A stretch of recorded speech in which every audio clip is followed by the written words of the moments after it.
Hello, everyone. I am live once again, and honestly, I don't think this issue has been discussed enough. Now, social safety nets. Why am I discussing it? Why? Well, social safety nets are under attack right now all over the world, in every first world country, and the disabled depend on these social safety nets in order to pay for things like rent, food, water, whatever kind of, think of any essential.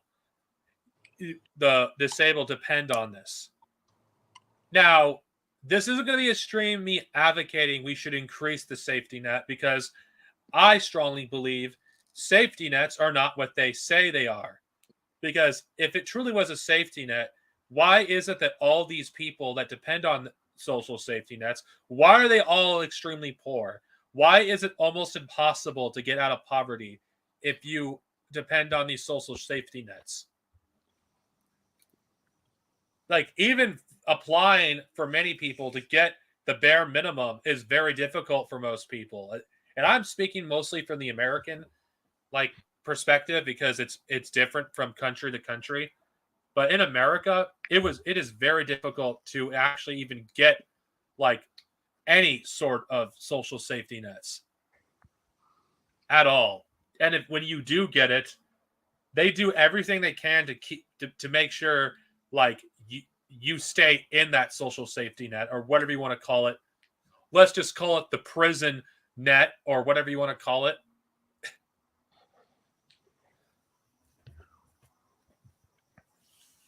Like, is it any coincidence that majority of the people that depend on this stuff, that live off Social Security or get SSI, they're not the same thing. SSI, Social Security, is it any coincidence how every single person that's a rep that has this are all poor? Every single one. Is it any coincidence? And and yes, it's worse in some countries. It's worse in the UK. I mean, Stone could say from his experience of dealing with the system over there, but in America, it is extremely hard to get even on disability, and it's easy to lose your disability. So it's actually harder to actually keep your disability and get it than it is to actually maintain it. Because even if you don't have a job at all, you're still not safe from losing your benefits, even if you don't have a job. I mean, I've made this joke, and I've had Americans agree with me that it's accurate for America too. But the joke that me and other disabled people make is that it's easier for someone who has no disabilities and is lying their mouth off to get disabled benefits in the UK than it is for someone who actually has severe disabilities.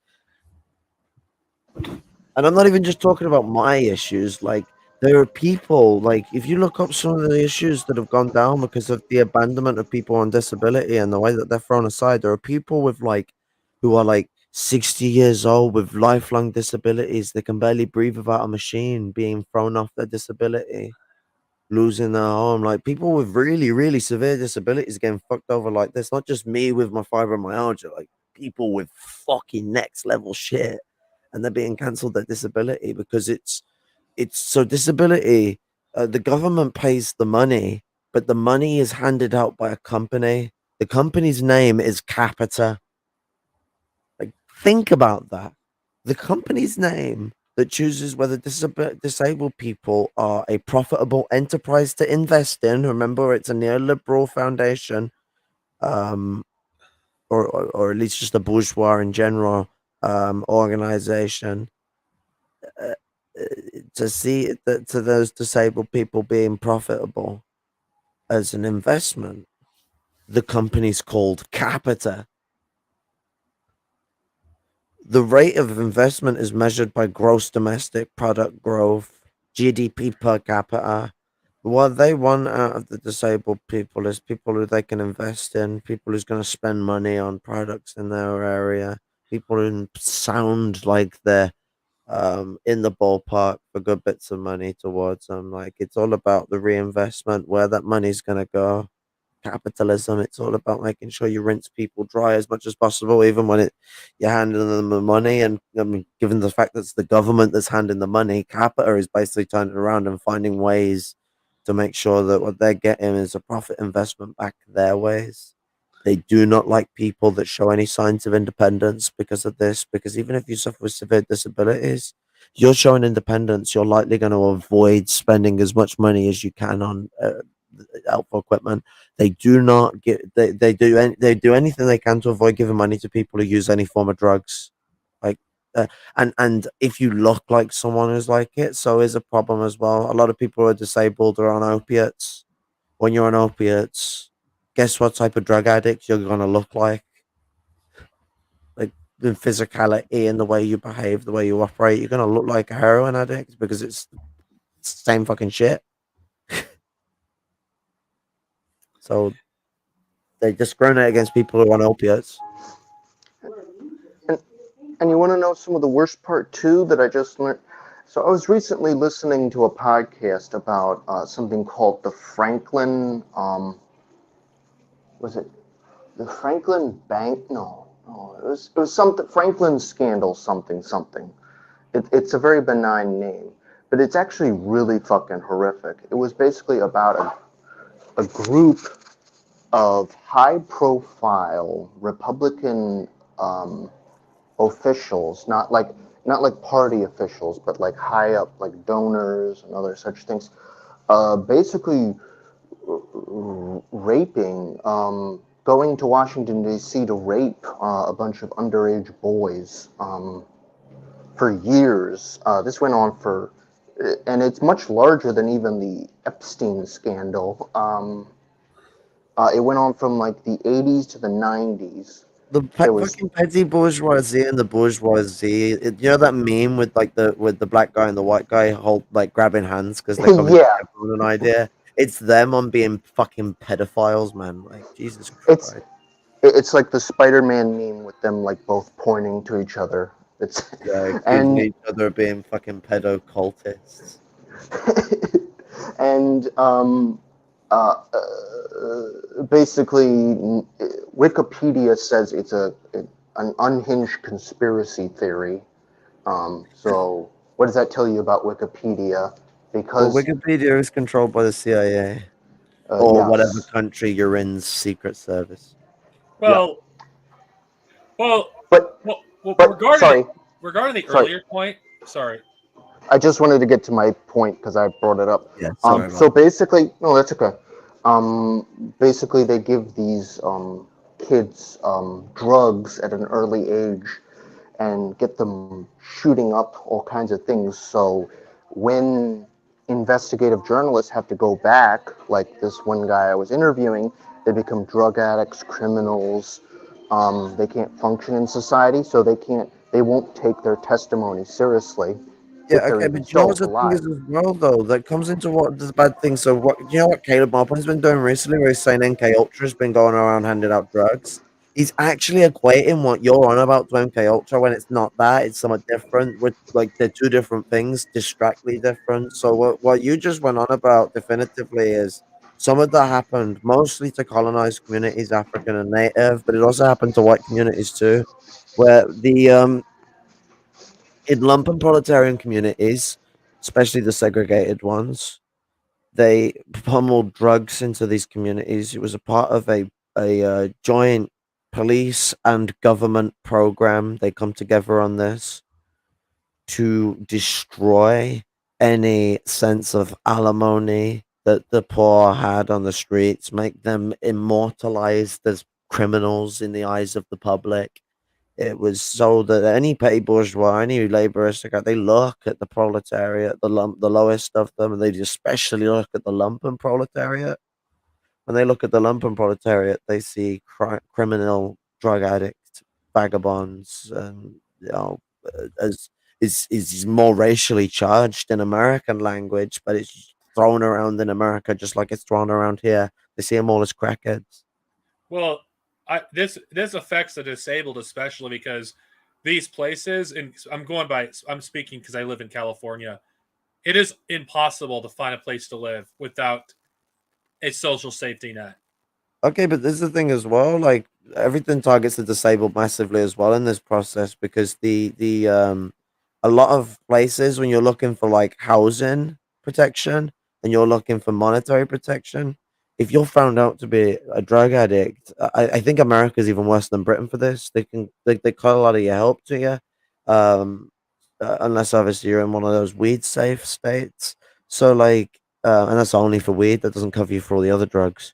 Um, what is it like 70 something percent or 80% of people on the streets in California and cities who are drug addicts are disabled and do the drugs specifically because they're struggling with their disabilities. The goddamn disabilities. I got a bit all hick, but the disabilities. Uh, Well, yeah, that's the thing regarding like the disabled. Like, in order to be in the place that I currently live at, you have to be completely clean. You can't do drugs. You can't drink any alcohol. Like, you basically have to be the cleanest that you could possibly be. And this is very discriminatory because majority of the people that need these places are denied this.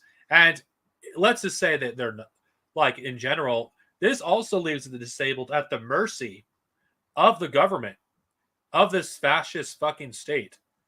You are essentially at their mercy. well, I Like, mean, now a lot of places will be like really conscientious about whether you're smoking or not, like just normal cigarettes. So it gets even more like just to the drugs that are even legal. it's like like I have an overpayment in Social Security that I can't realistically pay, and back rent in the place that's supposed to help me. So I'm in debt with both Social Security and this place that's supposed to help people with Mind you, disabilities. like the only reason you're in this hole is because Social Security did something that benefits did to me, where they go purposefully out of their way to put you in a position of violation. I had the council turn around after I had obviously paid double on my fucking council tax because I didn't then pay. The week I only got paid half of my benefits because they cut my benefits off completely for a bit until I moved on to the new benefit system because that's what they did to people. They just purposely cut people off their benefits to move them onto the new universal credit system. The council tax took me to court when I had no money and I was exempt of paying my benefits. Sorry, but I was exempt of paying tax, and they all for something that I'd already paid off. And they used the fact that because I paid a double payment to already have paid it off, that they could use the fact that I had not intervally paid to fuck me over and fuck me over enough that they can just throw their hands up and say it's too far for them to do anything. Um, What makes this fucked up is the whole reason why I have an overpayment in the first place, because God forbid I made I like used like it, I used part of my vacation money more in 2017 and 2018, and they count that as what they use that as an excuse to basically, oh, I was overpaid those months and those years, because it how Social Security works is you have 9 months out of the whole time you have it where you could make as much as you want without consequences. I don't know that we don't have that here. Like you're very strict with like if you're on what used to be called job seekers allowance, but is now just universal credit, like everything is these days. Um, the what's it when you work, if you earn over a certain amount a month, it will initially be deducted from your universal credit. If you lie about your earnings or if you earn more than a certain amount a month, you will lose your money and be fined, or worse, like you could get done for what's it benefit fraud, which could have you taking time in prison. We're very strict on our benefits here.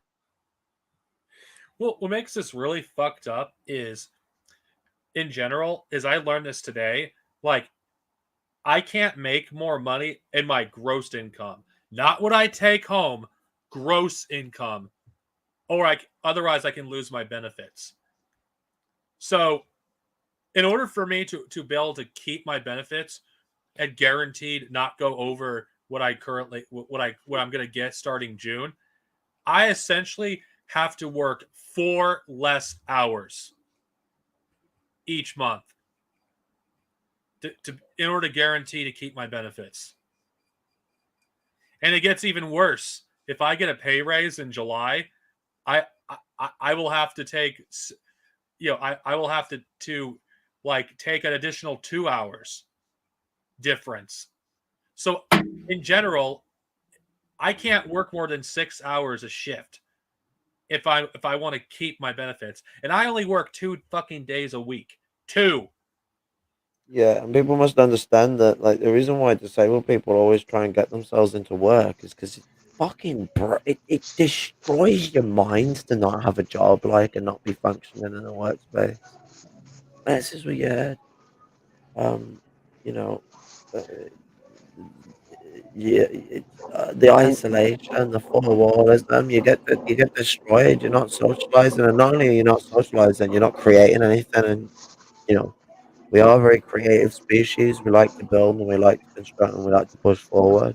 So when one's mentally, psychologically, cognitively, physically, or any other reason unable to function in society, it drives them insane. Like back when COVID was at its height, there were times I forgot what because I didn't work for 6 months. Garros, can you mute your mic? oh, sorry. All right, unless you're speaking. Anyway, He's got the there was a circus point. going on.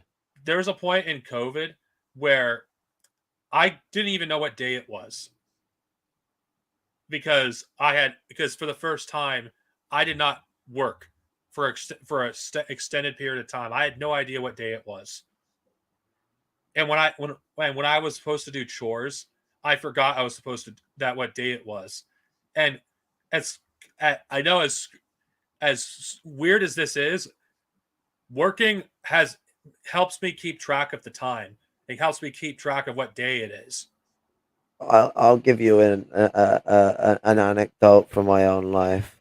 I was enjoying my life more when I was homeless than I am now. Now I'm more comfortable than I am now, and I prefer the fact that I have a roof over my head. Don't get me wrong, but I had more spring in my footstep. I was having more interactions with people. I was enjoying myself more, and I was doing something good as well with people. I was also doing a lot of bad shit because I was in a bad state. But it was a changing point in my life, and like.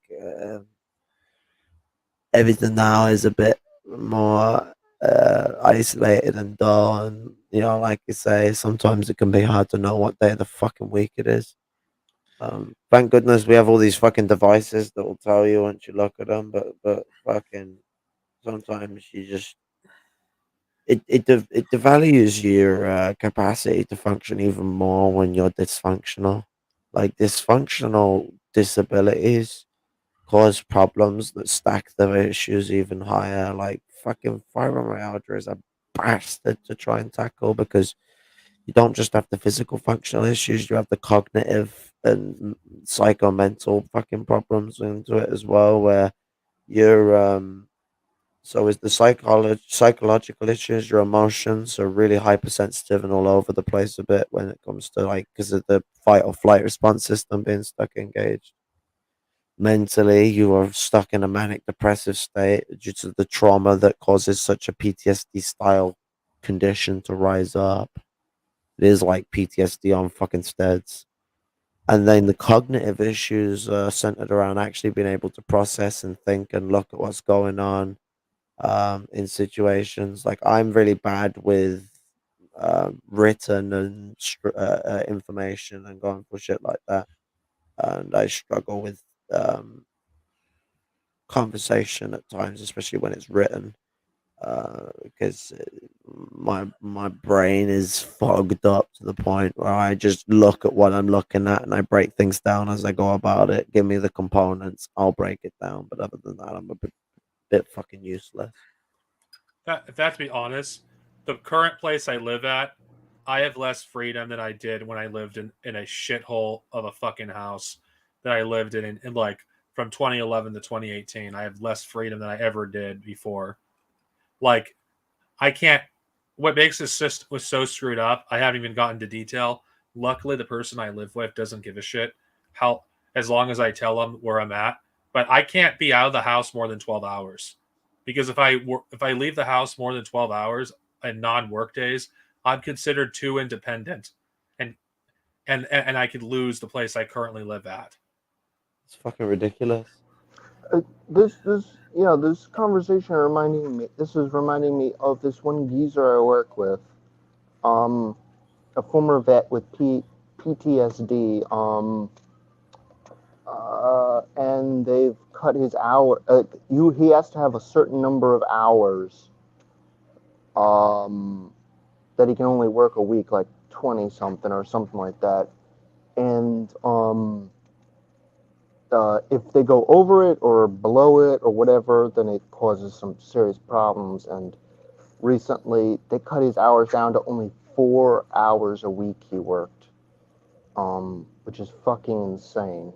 Like, how the fuck are you supposed to survive on 4 hours a week?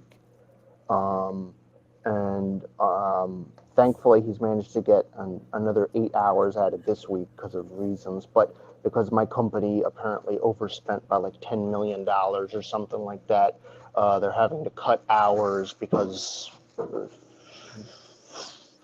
CEO can't get a pay cut or something like that.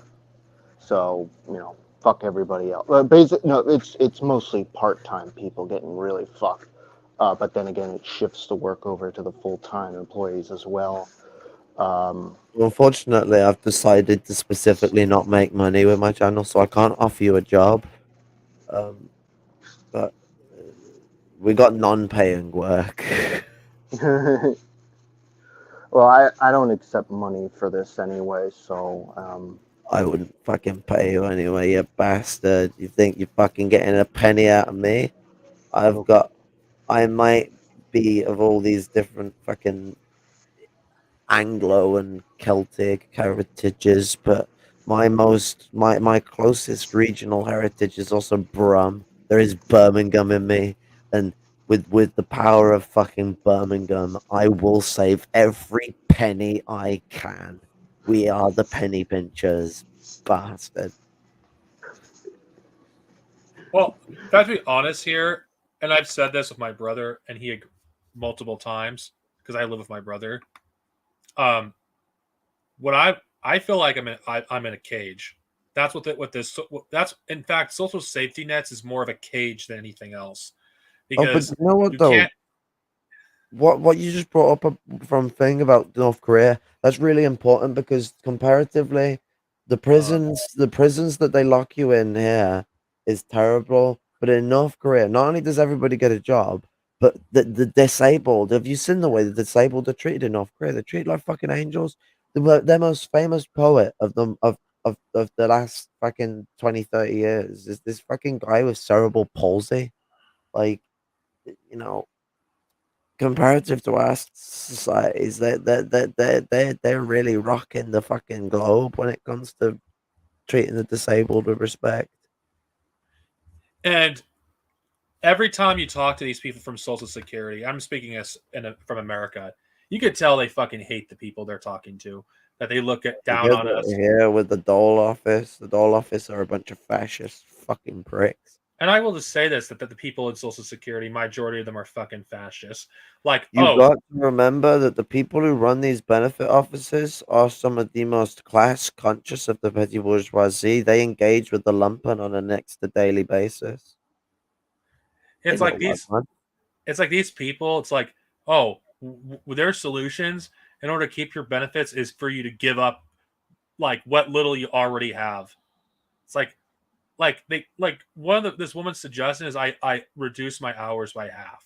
It's like, I mean, what? it's also though that they like to hold their people they like to hold people in these grips where if you show any sign of like anger or discernment or you get self-righteous about your own struggles and issues in regards to your benefits, they will just kick you off your benefits as a point of how much power they hold over you, and they relish in that power that they hold over people because their interaction with their class basis comes very similar. So when looking at these class interactions, you've got to look at like the Stanford prison experiment, where they basically showed how the petty bourgeoisie in a class conscious interaction engages with the proletariat. They act like police officers. They really spin the study backwards because we take the study is taken out of the context of society, so you've got to take it backwards and put it back into society. How does it function in society? Well, the most class conscious of the petty bourgeoisie within functional liberalism, not just when liberalism is decaying, but also when liberalism is functional, are those who function the police state and those that function the benefit state, because those are the people that are conceding concessions and are combating with physical force, class conflict. So, in that process, you're dealing with people who know they're holding your life in the fucking palm of their hands and know they can crush it. And they will do it at any point they fucking feel they can. And that puts people in such a nervous situation when having to deal with these people. It's not like just going to see an appointment and having an appointment with someone, although we've all done that naively once or twice in our life. No, it's like fucking going to the judge, jury, and executioner. And they want to destroy them and control the people of the DPRK. I mean, yeah, I mean, the DPRK is sandwiched from both sides. Everyone wants them to drop their nuclear weapons. Everyone keeps throwing sanctions on them. Everyone wants them to conform to one capitalist route or the other, and it's at least their Yeah. rhetoric is stating that they're doing like cultural changes to incorporate a more socialist progression because they've been not socialist enough, and so hopefully that goes in the right direction and it doesn't go the way a lot of Maoists think it's going to go, which they're gonna point in some directions, I guess. Well, the thing that really sickens me about about this, and I'm speaking from experience, so everything I'm saying is from experience. It's not someone else's. Is people like me get very little like hours as it is, and it's not enough they control almost every aspect of our lives. It's not enough that we make we can't have a savings. It's not enough that we have to depend on government programs in order to pay half of our rent. It's not enough that our independence is like taken from us. Our sovereignty is taken from us. It's not enough that we essentially have to live in a fucking prison. Like, it's not enough for them. They do everything and anything they can to take away what little dignity that you fucking possess. That's what this whole thing is about. Like social safety nets. If we are, let's just call it for what they are. It's a fucking prison net. It's not a social safety net. It's a prison net to keep the poor and the disabled in prison. In fact, I would argue that social safety nets is gatekeeping people in poverty. They're the gatekeepers. They're the ones that can decide your fate at any time. In fact, I would argue this overpayment shit in the first place. This whole overpayment exists is to prevent people from going outside their boundaries. I mean, let's be real. Let's be real. They know that. So the problem that comes into this, really, let's look at it from this angle. It's not so much about just the foundations that exist.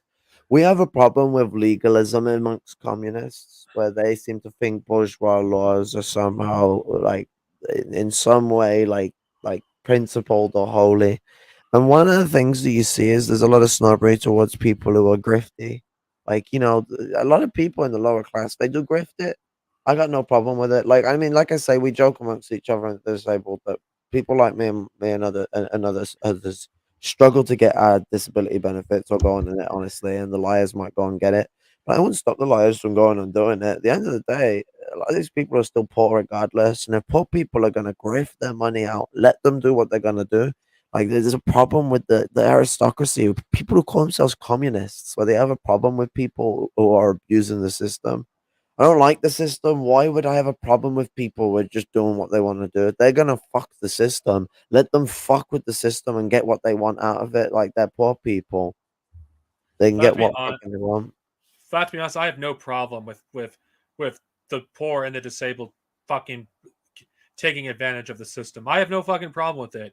Why? Because there's fucking people out there that are basically exploiting people of our class every single day, and they don't do a fucking thing, nothing productive in society, and we're forced to basically grovel in order to actually not be homeless, in order not to starve to death. It's like, no, fuck you. My dignity is more important than your stupid moralistic legalism. Like, if you actually believe in this like moralistic shit, you're not a fucking communist. You're a liberal. I mean, like, so the problem that we have though is that the people that push moralism are not people who follow morality. Morality is important to communism. There's a problem with the labor aristocracy where they have tried to push for a long time. Well, I say the labor aristocracy, it's more the petty bourgeoisie, but their ideologies compound class wise, class interests. But the petty bourgeoisie, they have been pushing Nietzschean uh, anti moralist positions. And so moralism is the way I define it is terrible, but morality is very important to us as a people. That's a consolidation of society. Um, that, as we come together, like it's really, really important that we do have a societal sense of morality. But there are some petty bourgeois Marxists that are entirely anti-morality as a concept. And they're pushing Nietzschean Right. uh, bullshit that allows for the rise of um, what's the word? Might is right.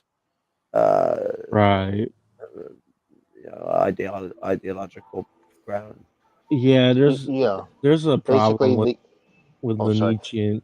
Yeah, I was just gonna say fast that like there's a problem with like the people doing the whole might is right or that like morality is bad, the Nietzscheanism. Like we don't need Nietzscheanism or Hegelianism. That was it. Yeah, it's basically like we will step, we will pave the roads with the skulls of our enemies. Might is right. Right of conquest. This is some very old school kind of stuff here. We Right. don't need Nietzsche and Hegel. Dum, Yeah. dum, dum, Okay. dum, dum, dum, dum. And Oh, another part of that with Nietzscheanism is like the whole concept where they accuse people of so-called slave morality, um, or yeah, All in all, they're just a bunch of pricks on the wall.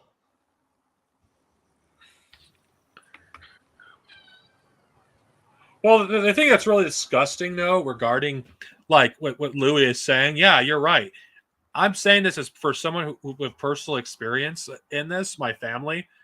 Of course, I don't. My memories aren't as clear, but I know this from experience with at least of hearing stories from my older siblings. It was humiliating to go to the like any sort of store when they were paying when our parents were paying for food. Like in America, you are people give you this dirty look. Of course, it's not as bad as it used to be because because the EBIT cards look like a debit card, but like in the When you '90s, were using proper food stamps, you were fucking, yeah, you were seen as scum, not just by all the people around you in the shop, but even by the people who were serving you. it's like my brother and my sister like okay. I'm just gonna say this. This this this is the reason why. Of course, there's for I'm even though I had problems with my older brother's ideology, I can understand why he rejects any form of government handouts is because of that experience as a child of being treated like some sort of scum because his parents had food stamps. I can understand it and I can sympathize it. And I believe, like, because, I was in this mindset back in the early 2000s when I started working for the first time. I did not want to work because I saw through the entirety of the social safety net. Even when I didn't receive it at the time, I saw right through it for what it would intel for in the future. I saw that one day that I would be in a situation where I would lose my benefits and I would be in a bad situation where I'm trapped, where I wouldn't be able to get out. And you know what? 2011 me was right. And nobody's going to change my mind on that one. I was right in 2011. Like, my paranoia about the government was well founded. And you know what? People who are reluctant to accept government handouts, they're okay. I don't think they're bad people, not all of them, but they are justified in being reluctant to take handouts from the government because there's always a price in order for these We've been handouts. in a system that has been developing. Like, don't just think about this from the benefits angle. So, Big Brother wants to control every part of our lives. Ever since that fucking book was written in 1945 about Big Brother coming to take over the world in 1984, Ingsoc, these imperialists have been following in its pathway and have been building it up. So here's the thing. One thing lumpen proletarian people and lumpen aristocrats too would do with our phones, and you can still do it if you've got an older phone, when you are talking about shit you might not want to be recorded, it's bulky stuff that you're doing, stuff this, that, and the other, is you would take your battery out of your phone. Go and pick up any of your smartphones now that have been made since like 2014. What can you not do? Take the fucking battery out. Can't do that. That's not possible anymore. Now you'd have to unscrew the fucking thing. Actually, they've even tried to find ways to make that impossible and make the phone molded together. So you have to actually physically break the thing to get into it. You can't turn it off. So when the phone is off, is the phone no longer listening if they don't want you taking the battery out? Because you could say it's just so you can't replace the battery to make money, but we're talking about industries that the bourgeoisie, the capitalists, they don't come up with the ideas. Everyone's like, oh, well, the capitalists wouldn't care about that. The capitalists wouldn't care about that. Capitalists don't come up with the ideas. The people who come up with the ideas are petty bourgeoisie. So, petty bourgeoisie, they do have an interest to put spyware in and make things more controlling and organize things around. The government's plan to make these things controlled, because I don't know if people know, but the government come under the petty bourgeoisie. Yeah, it's always the petty bourgeoisie that support these things in the first place. I mean, after all, the biggest supporters of fascism are always the petty bourgeoisie. The By the petty way, bourgeoisie defines that they are like they're intermediary. Like I can't remember whether it was Marx or Engels that said it's the intersection between the aristocracy of labor and the bourgeoisie. But they basically sit at the top of the middle class and the bottom of the upper class. They are definitively upper class, but they share consciousness with the middle class. So they through cultural hegemonic institutions of power, they dictate and institute the consciousness that the labor aristocracy follows as an organized class. They try and define the path forward. When the labor aristocracy betray the proletariat, the main direction that they'll go is into the hands of the petty bourgeoisie. They either fall into the hands of the proletariat or they fall into the hands of the petty bourgeoisie. It turns into that. well, one thing I've noticed, like, and this is not actually off topic because Trump and Biden are both against the very concept of Social Security. Have you noticed the biggest supporters of both of them are the petty bourgeoisie? Absolutely. They know they need to make concessions. They're smarter than the capitalists. Biden probably would have been smarter if he wasn't so fucking old and losing himself. He's not fucking. I don't like people calling him demented. I find that insulting to people with dementia. But the guy is an old folk. He's not. He's not all there. If anything, he's probably fucking the psychopathy that the guy has. He's a fucking monster. But Trump was full on capitalist, and so with Trump, as much as he was like very, very fascistic, he can't do it properly. Like, I don't know. Like, maybe he could, because I mean, Xi Jinping is a quite really interesting person to look at because the guy's a billionaire, but he rules China. Well, I mean, with the conglomeration of the government in a very petty bourgeois fashion. Like they keep a very streamlined center of interest. Like China is really, really good at organizing itself. So when you compare like the US under Trump, we're looking billionaire to billionaire. China really centers itself around its constructionist mentality of we've got to limit the class sectors both up and down in certain mannerisms to build a direction forward. They're they're very similar to the US and the UK in the 1800s. This very constructionalist workshop of the world mentality. They're centered on a specific goal of developing themselves into a power. You know, the quote from Holger really gets to the sort of the start of this, where they're machinating to be a producer of super profits for the first world nations. Those super profits eventually conglomerate into mass profits at home, which they are utilized to then build super profits abroad, and they increase themselves as a developing power on the imperial front. Uh, so, like I guess it's not impossible for petty bourgeois lines to come from the bourgeoisie and them to actually come up to third positionist positions successfully. But Trump did not have that. Uh, Trump is nowhere near what Xi Jinping is. Xi Jinping is absolutely much more skilled as a statesman than Trump. Trump does not. Trump is not an idiot. He's actually quite intelligent, but he's not a statesman. Biden is a statesman, but he's long gone, like his old tools. An if you American institutionalized fascism, just like British institutionalized fascism, of the last 20 years has been weak. I mean, the British Nationalist Party fell into pieces, and now they have formed an organization called the Knights Templar. I don't think they're gonna get elected anytime soon. Well, I actually think that had well, okay, I want to switch this topic back to regarding what the discussion of the stream is. Um, the social safety net, like I've read, like I've used to actually look at the middle class, and I'm just bringing this up because it's relevant.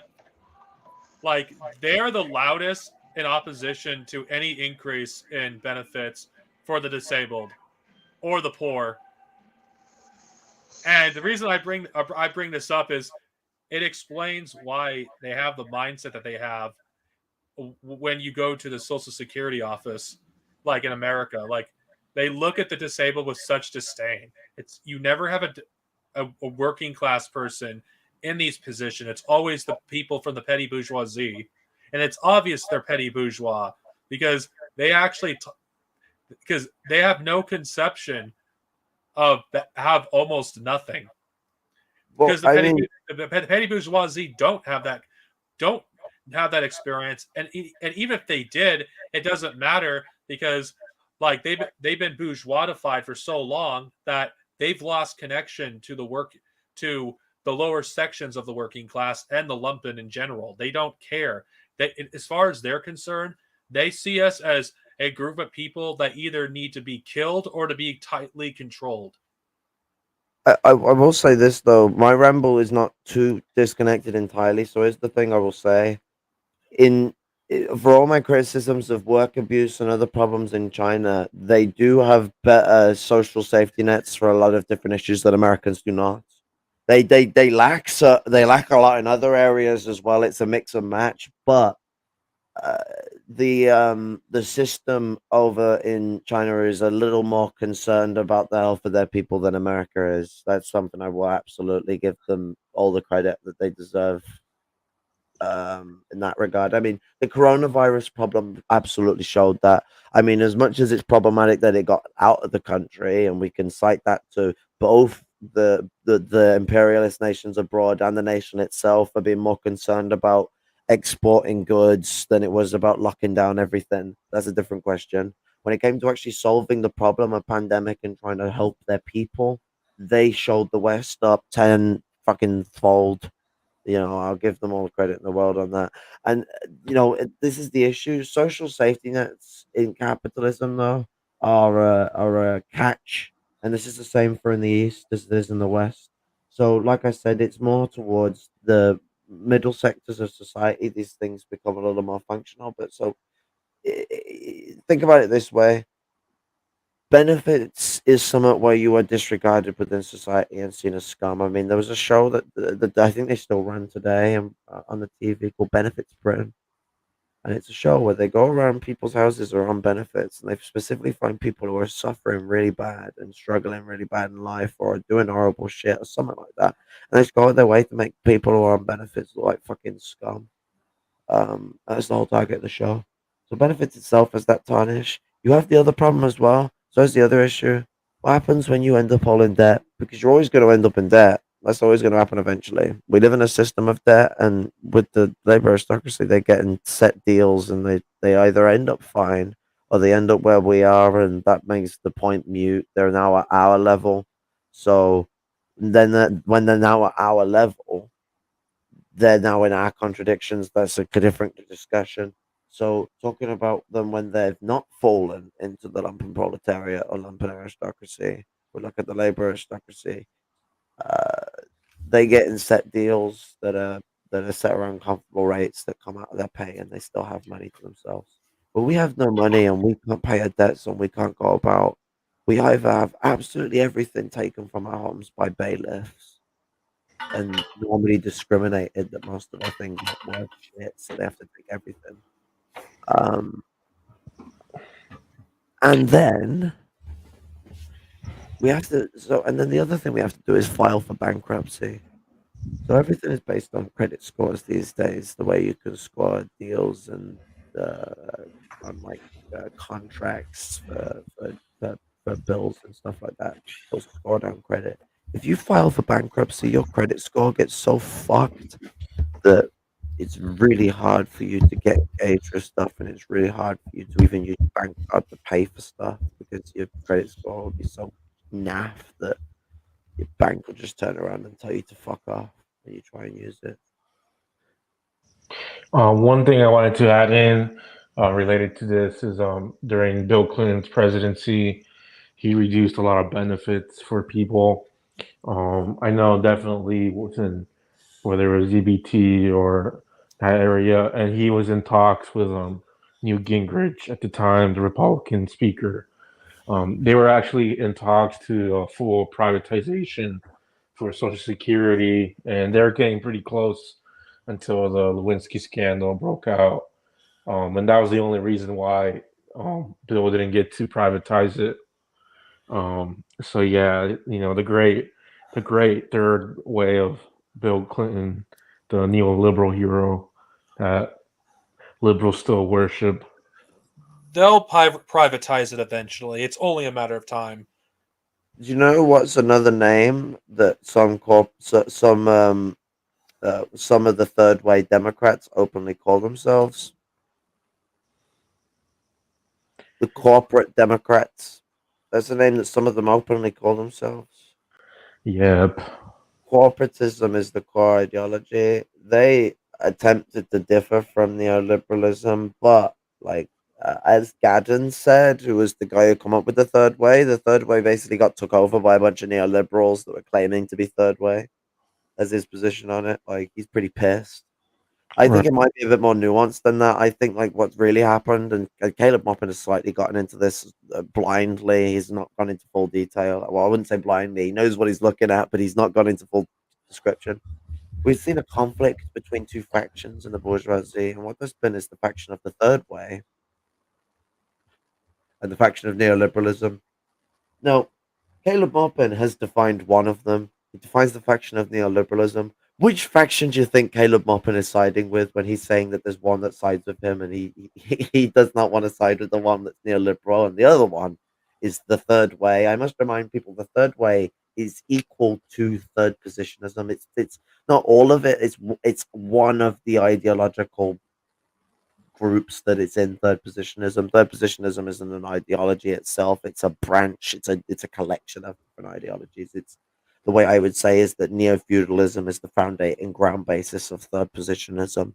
You know, everything that's third positionist falls into the clout of neo-feudalism. Like petty bourgeois socialism isn't the only way to neo-feudalism either. That's just one route. It's complicated. It's a structure based on a class conscious motion against both the working class and the bourgeoisie to an extent, because there's always a sense of envy towards the bourgeoisie to one way or another, whether it's the anti-Semitic want to massacre the Jewish capitalists like it was with the Nazis, or whether it is like an actual like we see in America today with the American bourgeoisie, where it's wanting to, you know, have them pay their fair share and have them coupled down for how much money they've made over the top of people's lives. You know, like everyone wants their fair share in society.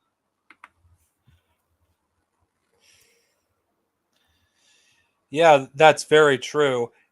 Another thing that I find like really disgusting about the this whole thing about social safety nets is they really are not anything more than a trap to permanently keep people in poverty. Like, if social safety nets truly were social safety nets, then there would be the poor would there would be no poor people. The disabled wouldn't be in poverty.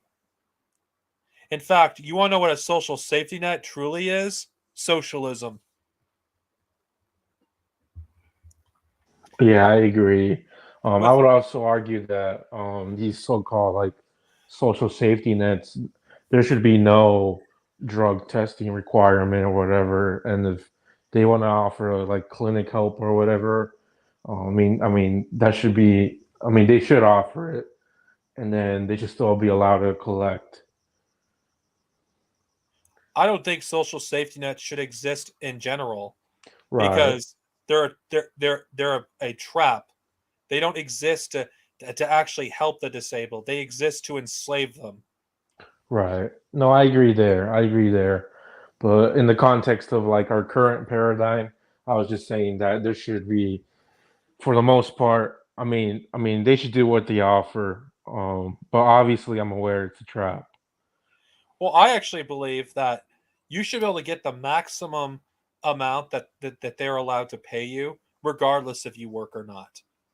I agree. I Mhm. strongly believe that, and I also strongly believe that assuming they because they still exist, that people who depend on these things, they shouldn't be fucking paid. They shouldn't have their fucking if they work and they're on SSI, they shouldn't fucking have get fucking the amount that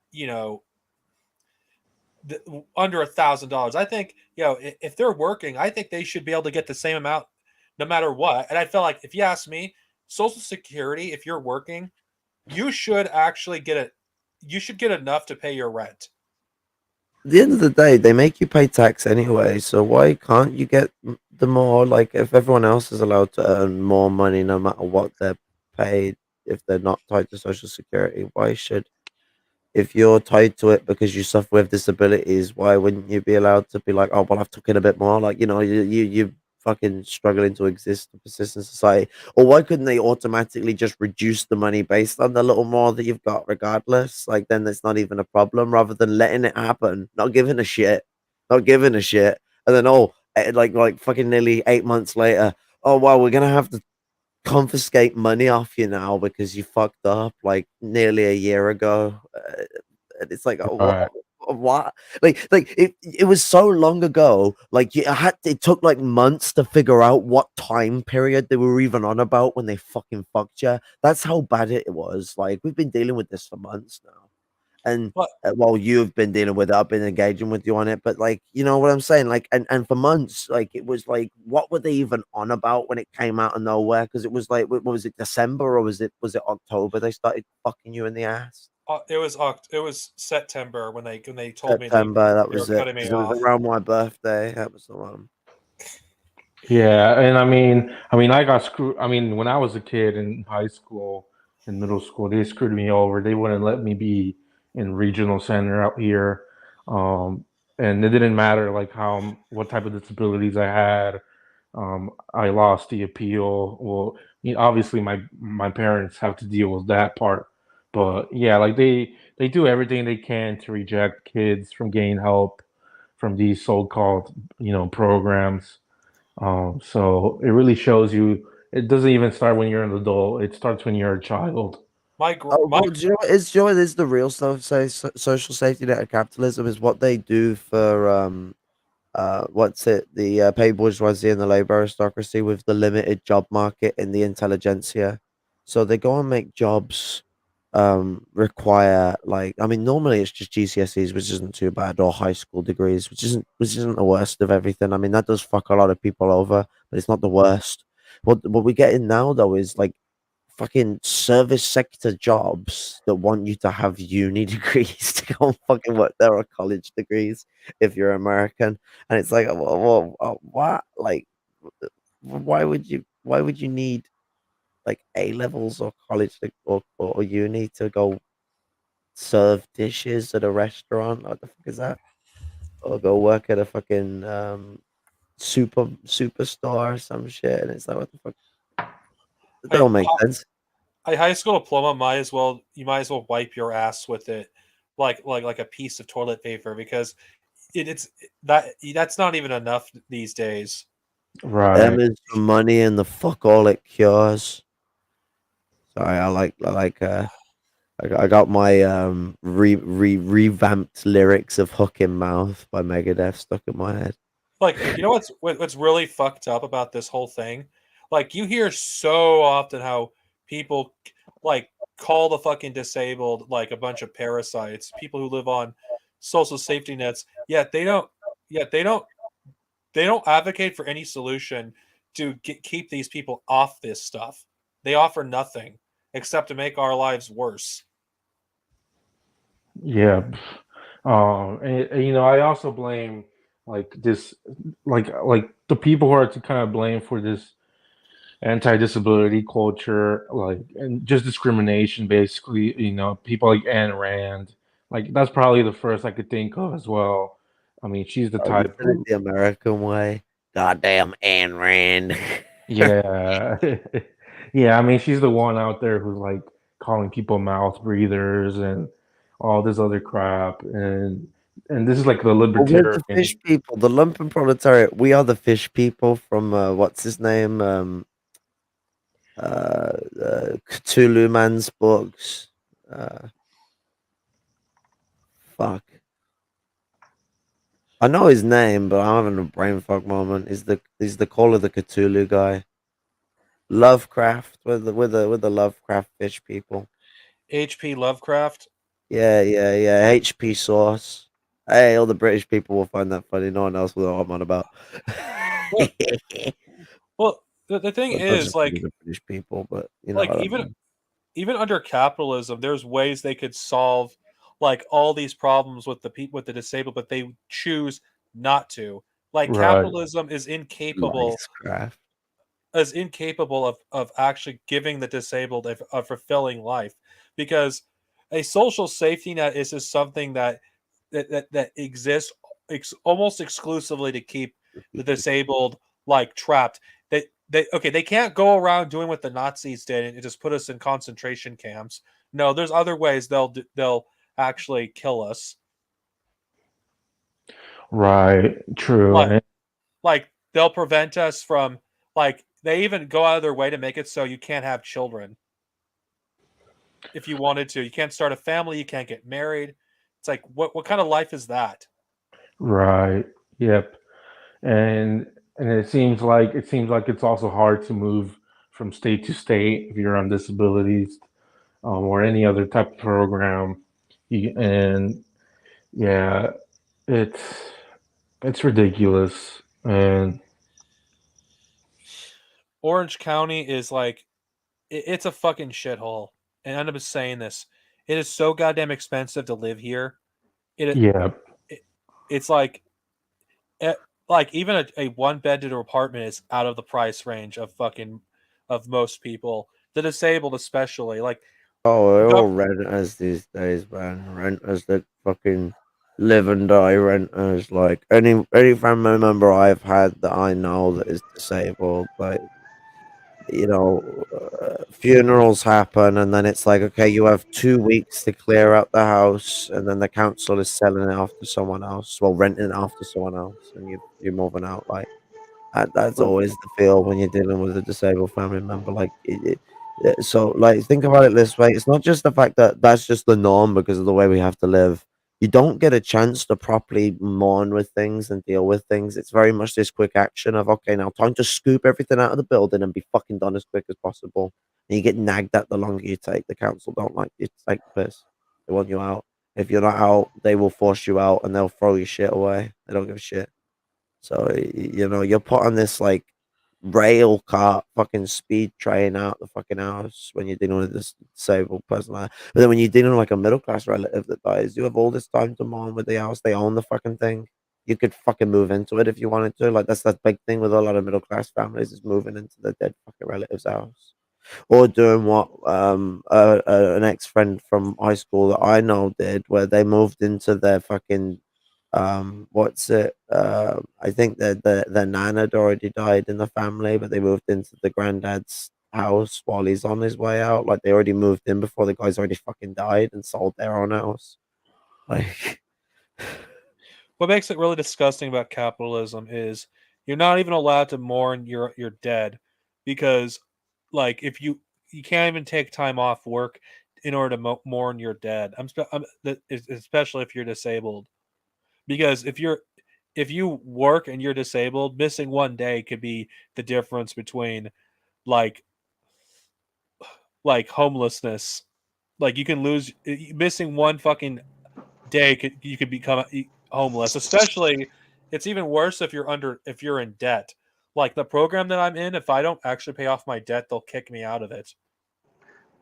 so basically, I've been saying this for a while now, but basically, satire in our modern times is dead.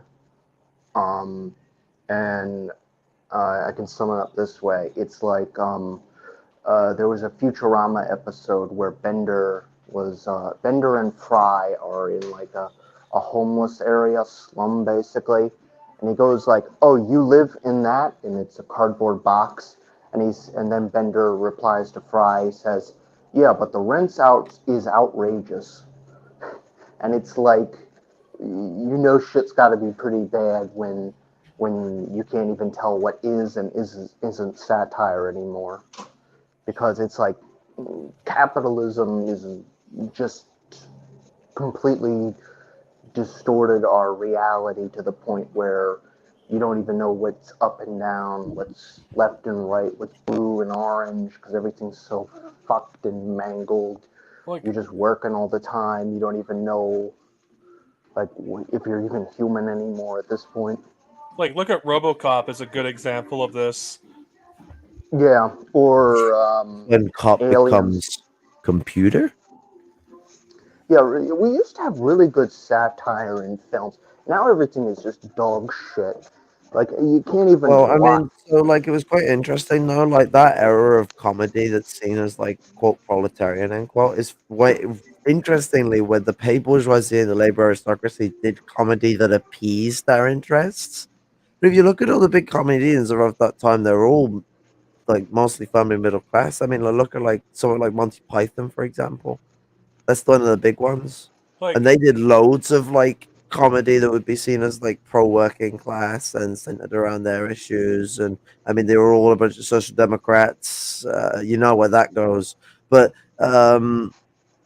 this was quite common as well. I mean, you saw this with the two Ronnies. I'm sure the Yanks know about the two Ronnies. You gotta know about the two Ronnies. If you don't know about the two Ronnies, I'm disappointed. They're not gonna have to fucking tell you to go join Caleb Maupin because that's where that kind of lack of cultural fucking understanding goes. Like two Ronnies, cultural phenomena, but they're not lower class. I mean, their families might have been before. George Carlin hated the petty bourgeoisie. He himself likely come from them though, like it's sort of one of those interesting things where like some of these people were dissidents and they took sides against the petty bourgeoisie, but how far does it go? Because I mean, with Monty Python, they ended up right wing in the end. Like, it's a joke me and Comrade Net have made where it's like, if petty bourgeoisie people, when they end up living too long on their positions, they go down a bad position. They fumble and they fall and they take right wing positions and they start getting reactionary. And it's like the joke we make is that if Lenin had lived longer than he did, he'd have ended up taking a bad position. Like Lenin's golden because he lived just long enough. Which is a reminder. So when the revolution happens, make sure I am killed within about 5 years of it. So. Well, it's not even about that. Do you know what? Because Lenin understood this himself. It's not about dying on that. It's about power. Lenin was very much like Stalin. He did not want to be in a position of power. He wanted a socialist system to live in. Stalin and Lenin really kindled quite a lot on their positions. I mean, Lenin's only problem he ever had with Stalin was that he was very rude with his humor and was someone who basically didn't give a shit with how he spoke about things. Which just I really feel that like that's the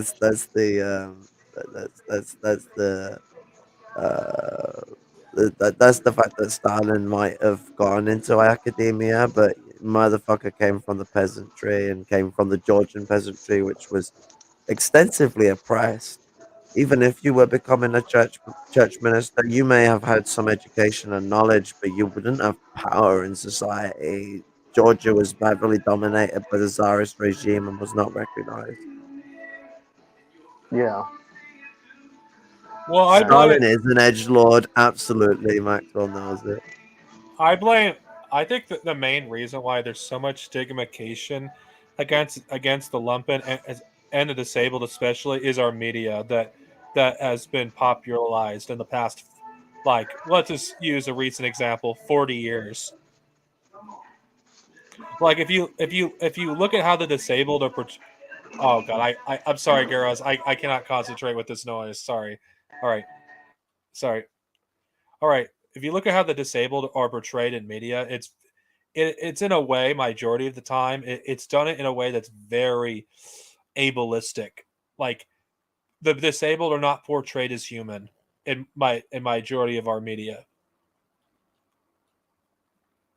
and we're portrayed as hopeless children that need extra help. Our humanity is never valued. We're not portrayed as normal people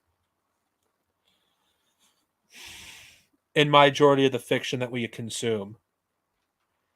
And I could see why a lot of, even though Star Trek does problematic takes sometimes on disabled issues, I can see myself as a disabled person in that kind of future, because it doesn't actually value, because the disabled in the Star Trek universe wouldn't actually be disabled. I'm referring to the learning disabled wouldn't actually be having the problems that we currently have today, because the learning disabled would actually get help early on where they could function as a normal person. We're not given that chance to function in our society, because the learning disabled are doomed to failure from the very start. Like, this would probably be a topic I'd like to talk about in depth at a later date, but I'd argue that the disabled are set up to permanently be in these social safety nets. Okay, so I was speaking with like a woman from Tasmania, Anglo-Saxon settler, not a Tasmanian native, and she and I were having a really long discussion. She's an old disabled lady, and the way she put it is absolutely key. The disabled people are treated as third-class citizens. it's what gives us a sense of solidarity with the colonized. Now, I spoke with good old comrade number 3 on um what's it on the issue of like what the disabled struggle is when it comes to and the relations where we come into contact with the colonized struggle, and he absolutely agreed with me on the fact that the solidarity between the disabled and the colonized comes from two factors. One, the similarities in our struggles tied with eugenics and the third class citizenry. Two is the fact that colonized people, of course, many of them are disabled themselves, have fought for disabled rights more than white people have. So disabled people typically flock to white people, to colonized people for support because we don't get much support off of the white people who aren't disabled. We typically only really get support off the non-disabled colonized peoples and obviously the other disabled people, colonized or not. But white people who are not disabled are scum. Well, they're not all scum, but you know what I'm on about, like the way that they behave conglomerately, more so in the intellectual sphere than anything, and the academia and the middle class. Their position towards the disabled is terrible. I actually would cite that when I deal with people who are working class, I normally get respect more than anything, especially when dealing with people who are working in labor like construction or long haul drivers or people like that, people who go through a lot of stress themselves. That's where I get a lot of solidarity from the workforce. But when you get into the middle class, anyone like the middle class conglomeration around disability is really individualist and ableist and centered around like mind over matter mentality. I'm sure people in the middle class have who are Marxists have had to deal with a lot of people pushing that shit, mind over matter bullshit.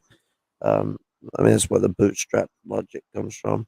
But the petty bourgeoisie, they're in a state of superiority complex, especially people in the petty bourgeoisie who may have disabilities, but because they're so wealthy, they're able to overcome those disabilities. So they look down on people with disabilities who struggle because they didn't overcome them, ignoring the differentiation of monetary capacity to overcome said disabilities. Well, the thing I was saying before you like elaborate what I was basically saying, but the learning Right. disabled, which is what I have, are set up to for failure from the very start. Like for no fault of our own, we are basically segregated from the rest of the like kids, and what does that do to their development? I can tell you, as someone who's experienced this, it does a long-lasting damage to your self-esteem, how you how you see yourself, how you learn, the kind of things that you're allowed to learn. The Like, capacity to engage in the world properly and feel like a human being. and not to Yeah. mention social skills. A lot of people who are learning disabled, I'm saying this as someone with experience, have very difficult time communicating with people because we feel like scared of talking to people because we're afraid that we're not going to be accepted. Yeah, I get that problem a lot because I'm a ramblesome. Like why my issues cognitively getting me is I'm a ramblesome nightmare, and I'm a bit of a hard person to talk and engage with, and so it puts me in a position of fear where I'm just gonna be a nose when I engage with people. So I struggle to contact people. I don't like talking with people. Well, I like talking with people, but I don't like engaging. I don't like starting it because I'm always like, if a problem arises, at least if they're the one who engaged with me, they're the one who chose to go along and engage with me and deal with my tricky nature. And that's the problem with self gaslighting. You get in a position where you just start looking at yourself in the same way people look at you, and you look at yourself as someone who's not engageable or deal withable or someone anyone wants to engage with, and you paint yourself in the image that your detractors try and throw on you. And that's why people use labeling and trying to trap people like that and dishonestly frame people as someone that they are not. Look at the amount of YouTubers that have been absolutely destroyed and disappeared. And we're talking about middle class people who are just on the internet, who have been destroyed and thrown away their online life, and some people even killed themselves because of the way they've been reframed and detracted by people like Keemstar or other dickheads like that, where they've been accused of horrible shit they haven't done. Like it's torturous when you're thrown in a position and everyone's sort of framing you in the wrongest of ways, and people with learning disabilities really get that. And I think that I know all people. I don't just speak from my own experience as an autistic people. I speak on someone who's engaged with a lot of other autistic people on this issue. There seems to be like based on the way that social grouping works, and there is people actually finally writing shit down about this after they deleted the autistic people are empathically hypersensitive article that all of a sudden vanished from the internet that was really fucking good. But nonetheless, people are starting to pick this up again. Social grouping seems to obviously differentiate, of course, because of while the autism is a collection of different traits that formulate different groups. There is a solid ground for what autism is based on certain characteristics that are core traits. There's core traits and then excessive traits. Excessive traits come both from autism itself and from the exterior environment of which the people are brought up in. It's a massive different contradictions. But the core basis of autism is the over left side brain activity. Well, The destructuralization. So so a consistent thing that we see with people who are autistic that I've experienced my whole life, and I know a lot of people have, is that people seem to subconsciously know to treat us differently, because we act differently, we feel differently, and it makes sense. You look at social grouping, and we are going to feel like an oddball to a neurotypical social group, so you get excluded.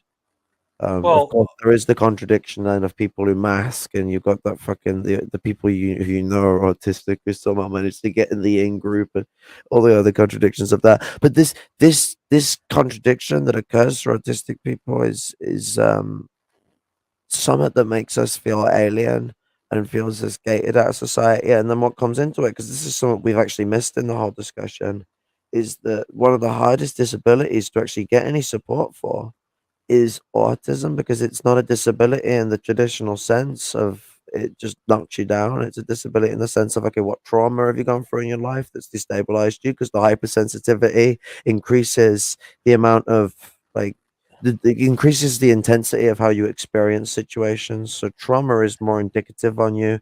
Worse mental health conditions can arise from it. Secondly, is how is society engaged with you and your capacity of developing, and what dysfunctions your capacity to cognitively engage in the world, because autism is something that can be both like come with things that are disabling, but also just be something that's fucking sweet and you're fine and you're thinking like a G. um a well, lot of middle class people with autism who don't go through trauma have really decent lives, and their family actually do love them and haven't turned into selfish, individualistic bastards. Actually, going to do really, really, really well in society. well. The thing is, if you're poor and you have autism, I'm saying this from experience. I was diagnosed as mentally retarded for most of my life. It wasn't until until 2017 or 2018. I remember what year it was. It's when I finally became my own payee that I was labeled as having autism. I didn't know that I had it because they didn't properly diagnose me. My Because when I dad sabotaged my autism diagnosis. I didn't get mine until I was 19, 20 years old. because I didn't know this because like I knew I had a learning disability, but I didn't know I had autism because my brother, my younger brother has autism too, and Makes sense. in fact I would argue that all my siblings have our autism just like I If do. the mother has autism, it's most likely every kid is autistic. That's normally like that's something that I've been told is a consistent pattern, that when the mother has autism, she will always pass it on to her kids. Yeah, but yeah, but my grandmother wasn't autistic and didn't have autism, and neither did my grandfather. You don't know that really, and I mean, it's the thing. Actually, Actually, you know what? You may be right. Too bad I'll never know because I didn't get a chance to know my grandfather. Here's the thing to think about here, because with it being to your mother, but it's not saying that it couldn't be passed down with a father who has autism and a mother who does not. It's comes to two things. One, we don't exactly know what passes autism on exactly, but we know that in pregnancy, the mother's consciousness is going to be the thing that's instilled on the baby. That's the interaction. Like when it comes to like neurological interaction with the child, the male is not going to be having the dominant role in that. That's always going to be the female. So if the female is an autistic neurology, then the kid's neurology will likely map around the neurology of the woman and be autistic too. But here's the thing that comes in secondly.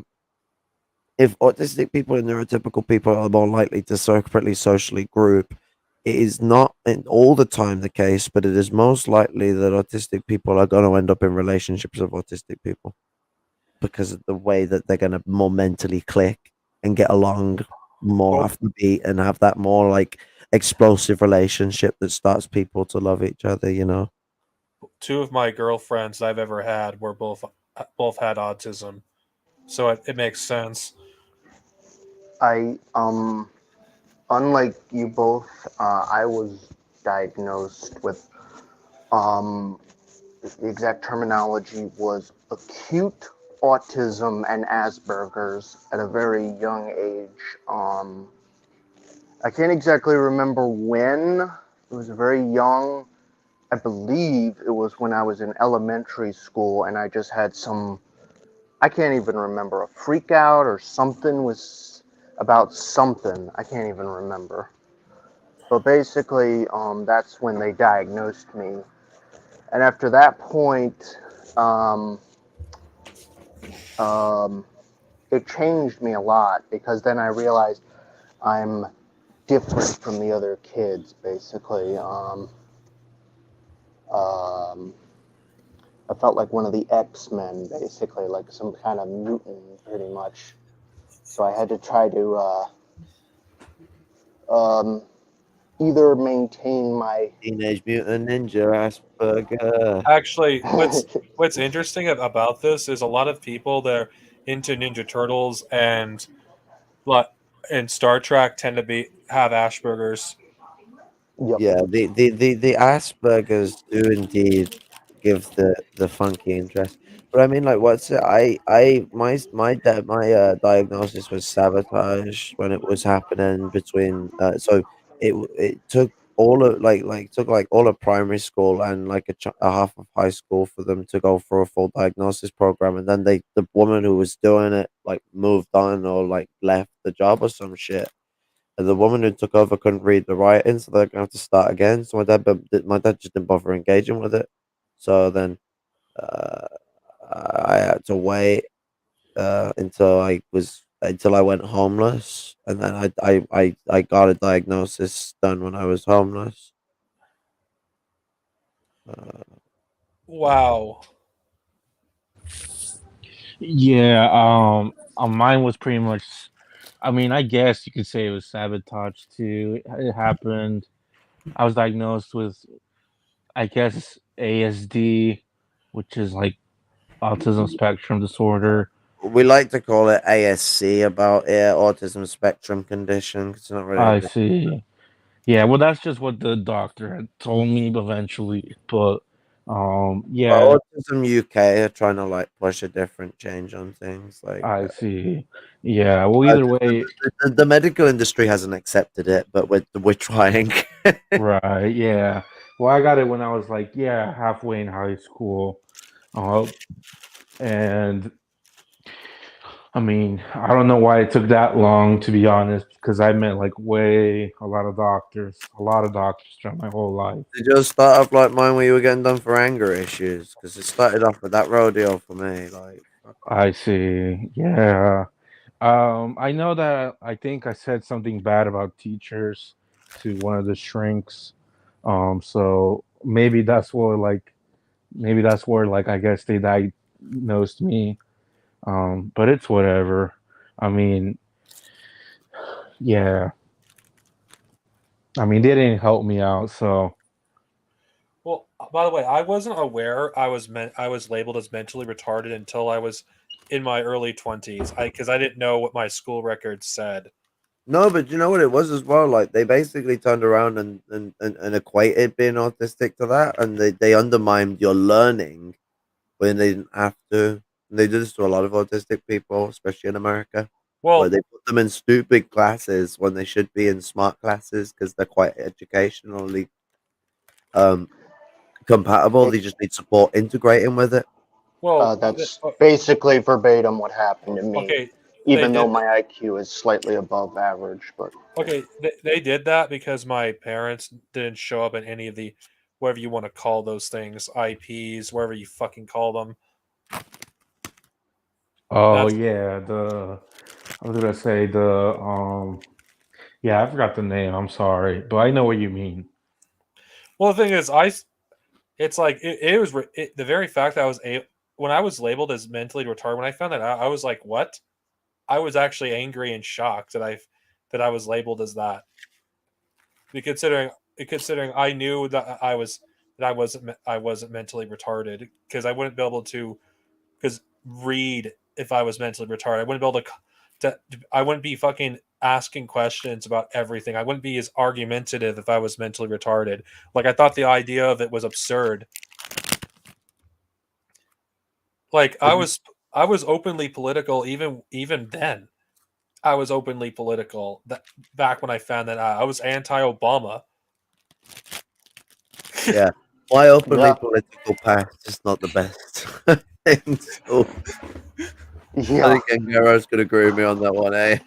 yeah, yeah. I was also very political at a very young age too. But Same here. you I was know, it's like I don't see mentally retarded people also be openly anti-Bush. Like I was anti-Bush, like at a really deep red state. I was openly anti-Bush. yeah. I called Bush the devil. Um, I said he was a baby killer, usurper, everything under the book, pretty much. I said George Bush did 9/11. Well, I mean, what's it? I heard that Jason Unruh did 9/11, and I have picture proof.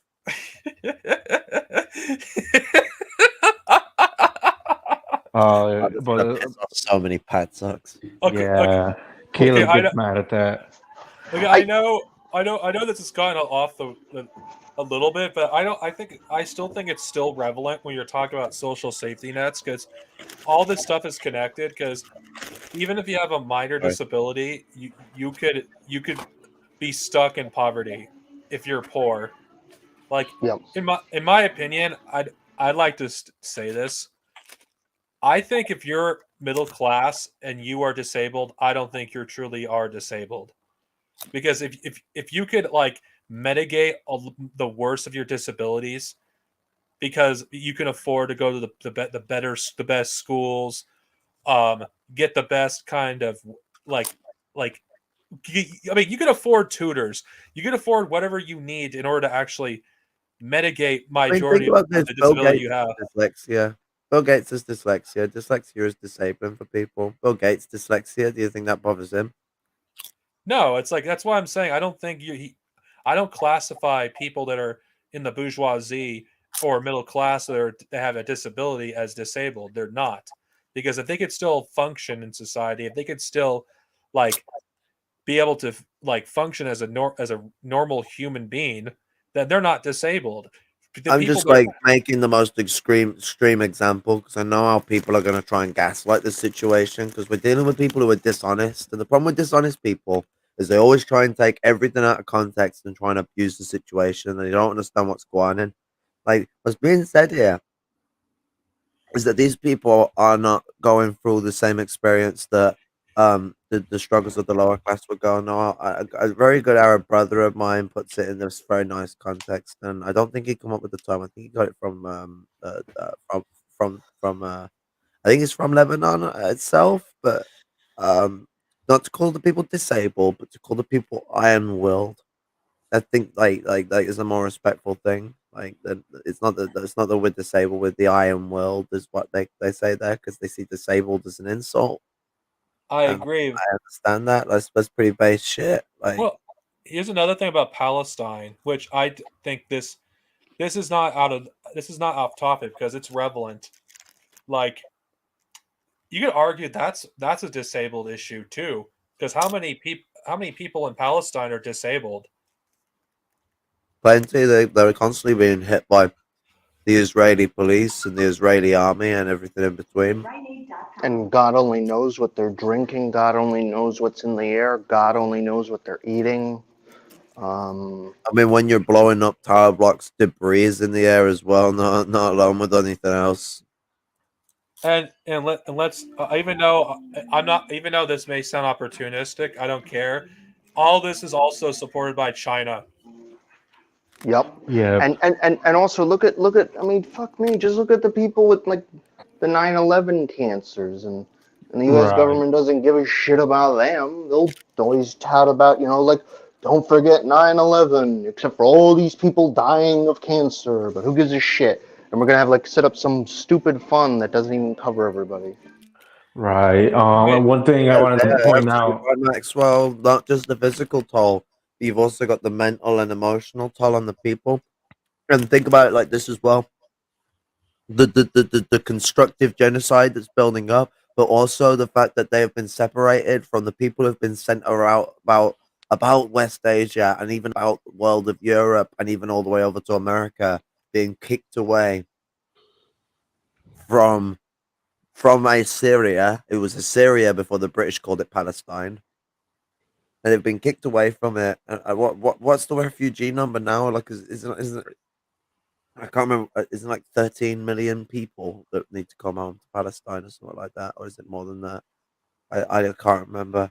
I always get these numbers mixed up with different things because everyone's always telling me about all these different dates, numbers, and fucking values. I'm not one of these librarian aristocrat types. And I got that mental encyclopedia. It's a lot. It's a lot. Yeah. There's That's a the lot. one. That's the There's one. A lot. yeah, a lot. Sorry. I know we got a lot of them here. We even had a congressman who what was his name from Michigan, Justin Amash or whatever. That You horrible, got a lot of shitty. Assyrian people there as well. You got like a large Yes. foreign Assyrian population. Yeah. One thing I wanted to point out is that like when you know how you were talking about Bill Gates having dyslexia, like you'll notice there's a class discrimination. Like so they look at the people with disability from the lower class real bad. But when it comes to some of the rich bourgeois children who have like who have some yeah they have some disabilities, but you know like for example like the JFK family, the Kennedy family, they had one or two, and so they started legislating for like the Disability Act, etc. And they had money to promote that.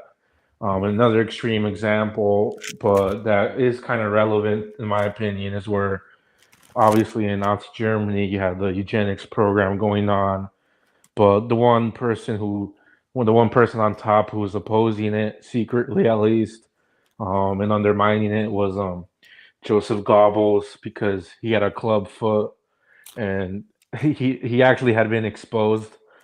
Somebody had exposed that like 10 years before, and so he felt uncomfortable with that program somehow. But yeah, and I mean I could go on and on, but like obviously there's movies on like smart people in the bourgeois class who they get like movies and stuff You know, where they'll still just go along with it anyway, though. right. Yeah, Yeah. that's true. I just watched that one movie with what is their name? Fuck, the guy from Departed and Mel Gibson. Was it Father Ted? No, is that the name of the movie? Father Stu, I think. Father Listen, Stu. Father Ted, that's a fucking that's an Irish TV show. Yeah, no, it was Father Stu. It's about a guy who got a extremely rare disease that basically made him so that he couldn't really function any of his body parts at all.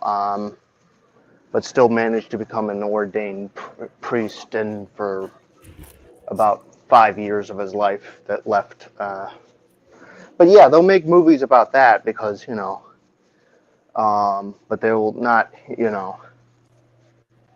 Actually, I think he was probably from the Lumpen.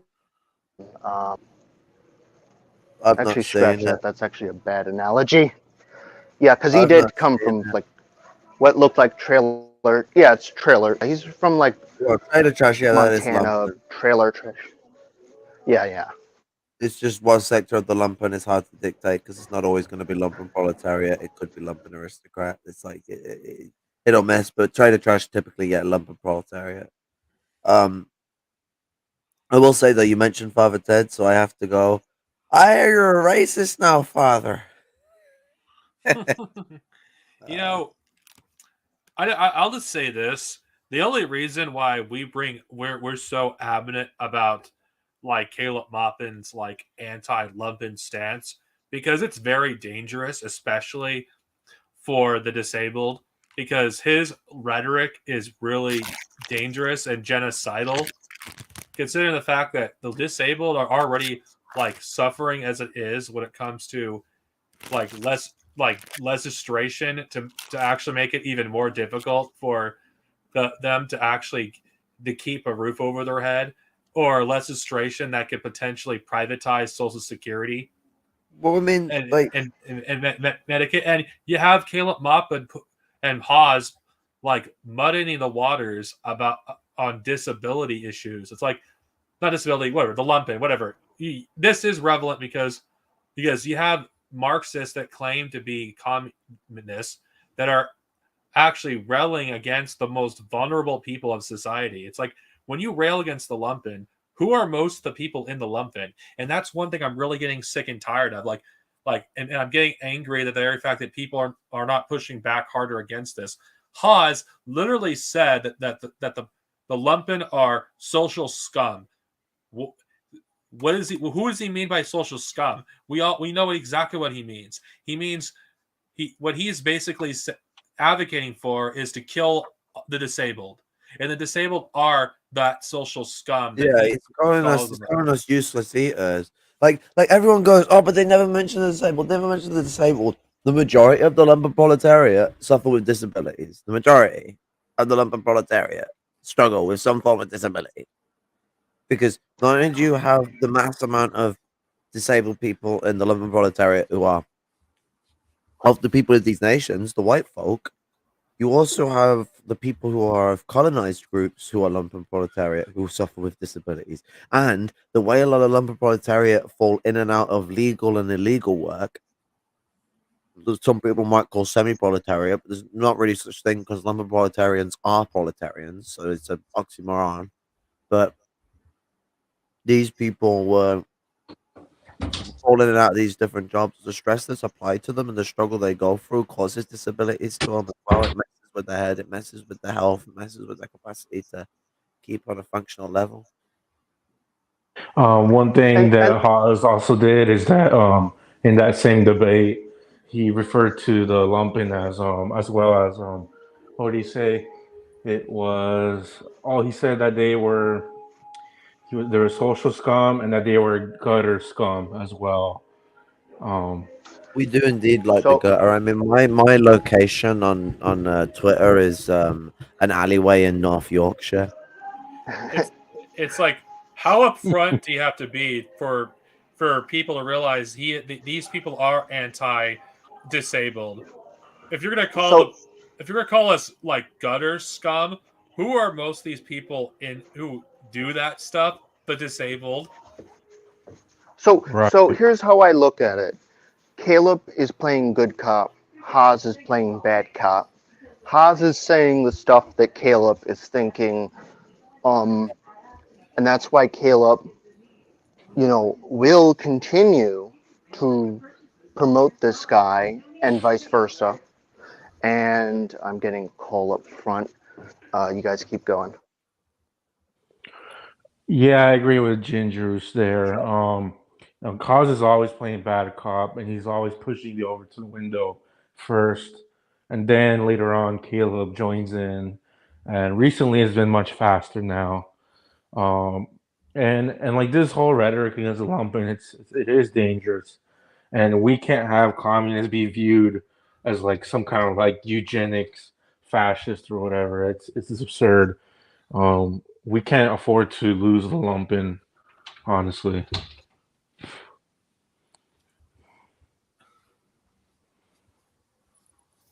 Well, it's just lumpen can mean anything, and these are lumpen issues, like the social safety nets that we've been talking about for almost 2 hours now. It's all connected, and Mhm.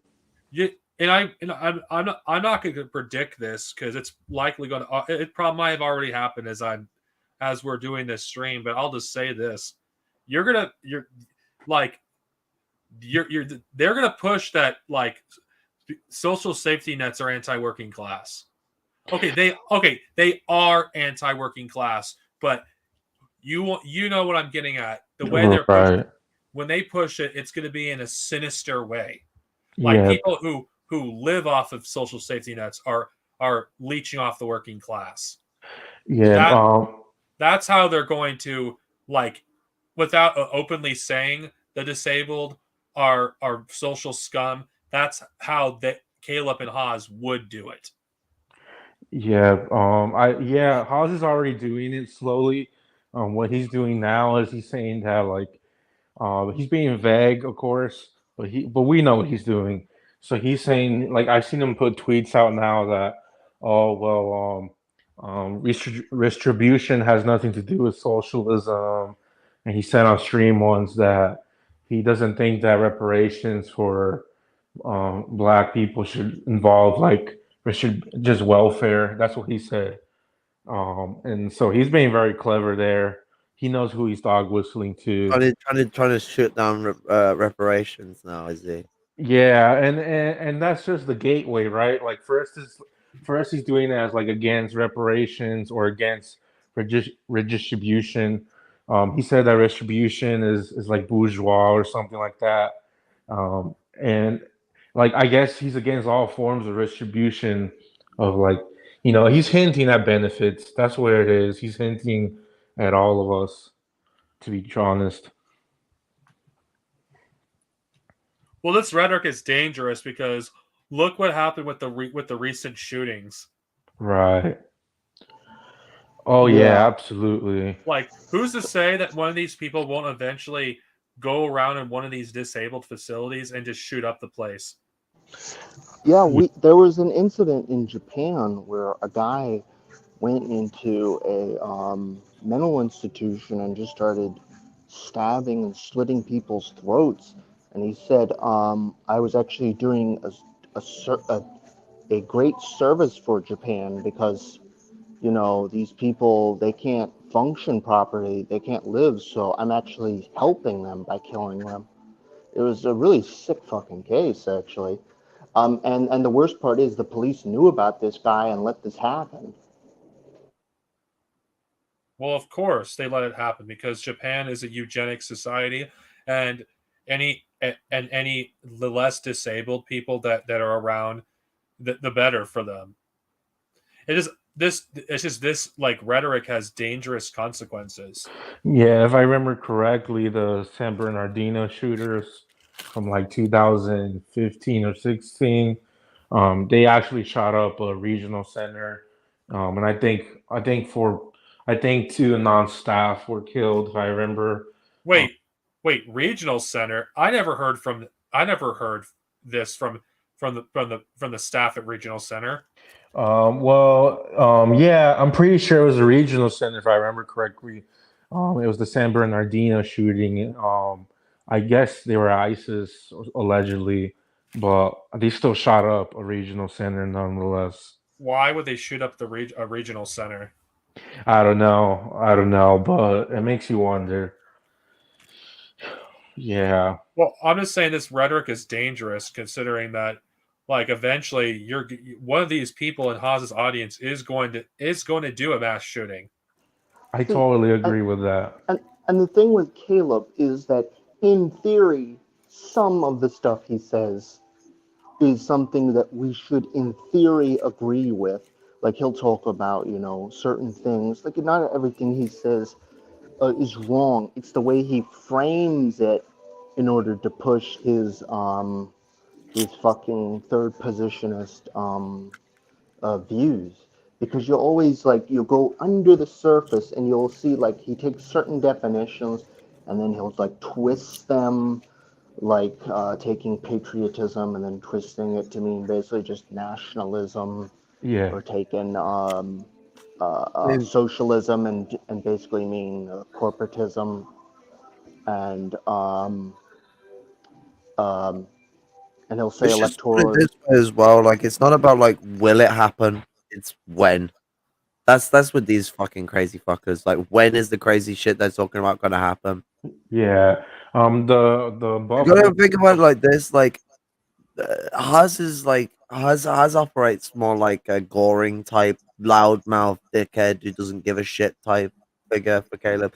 He allows the pusher the over window right because he pushes harder right positions than Caleb does, so it makes Caleb seem like the salient guy who keeps everything under control. I mean, Yeah. Haz was actually making tweets that was inviting um the capacity to work with people who are fascists and anti-Semites. Yeah, that was 2 days ago. The Buffalo shooter, he was a big Discord person. He was like in chat rooms and all that, and like you never know, like that could be, the someone in the infrared server could be a potential mass shooter, ready any moment. Yeah, I've seen them firsthand. Well, The Yeah, actual and I shooter, and not the. I've yeah, and I've seen these pat socks, by the way. Like I've seen some of the more like what I call dangerous ones. I've seen them say that, oh well, the MAGA people are revolutionary because they own guns. And it makes you wonder, like it really makes you wonder if that's the type of shooter that is These are the coming. same people who have a problem with the Black Panthers owning guns. Yes, and yes, indeed. Caleb himself says, like don't have guns or whatever. Yeah, the only the police should have guns. Police should Come on, only man. He's be. in New York. You can't even say motherfucker. well, Yeah, okay.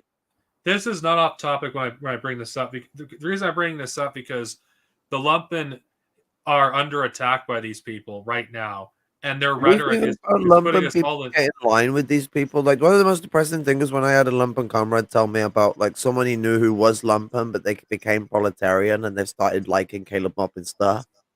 And it's like it's depressing shit when you hear stuff like this, when you hear people siding with these bastards, because that's you gotta remember people need to not think that things are judged by if you like the lumpen or not, because it's never the way we're looking at this. Because people like Mussolini, they come at the lumpen, and people like Caleb do as well, but they don't come at the lumpen as the lumpen.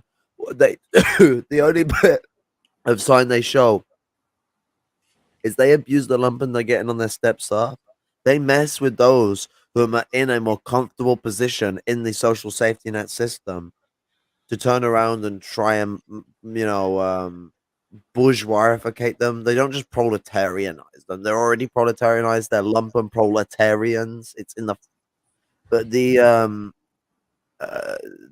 bourgeoisificate them into the bourgeoisificated proletariat. They bring them up into something that ain't what they are. Um, that's what they're centered about.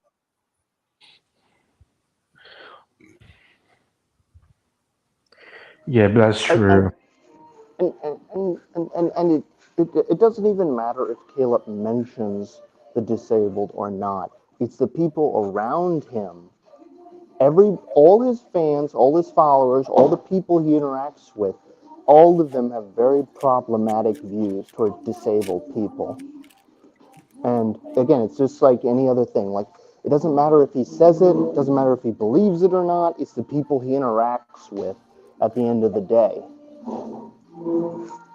Yeah, and that's the theories that he pushes to, like this anti-cannabis thing. I personally think it's related because cannabis is a medical, it is a medical device. It is a medical treatment. So when he's attacking it, he's attacking lumpen. He's attacking people who need cannabis medically. Um, Or spiritually as well. yes, that too. Yes, that too, and then he's trying to poison the well, like last like yeah 2 nights ago basically, he kept claiming the MK Ultra program was like disseminating drugs to other communities and activist circles.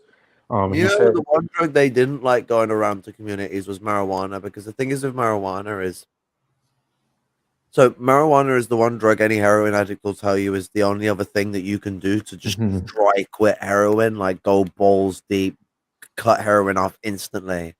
There's two mhm. options you've got. Take the literal heroin clone drugs they give you and move down in steps, or smoke a shit ton of weed Right. and eat a shit ton of sugary stuff. Right, and then he kept trying to talk about how maltreated the opium dealers and the laws in Cuba regarding drugs. Marijuana is cheap.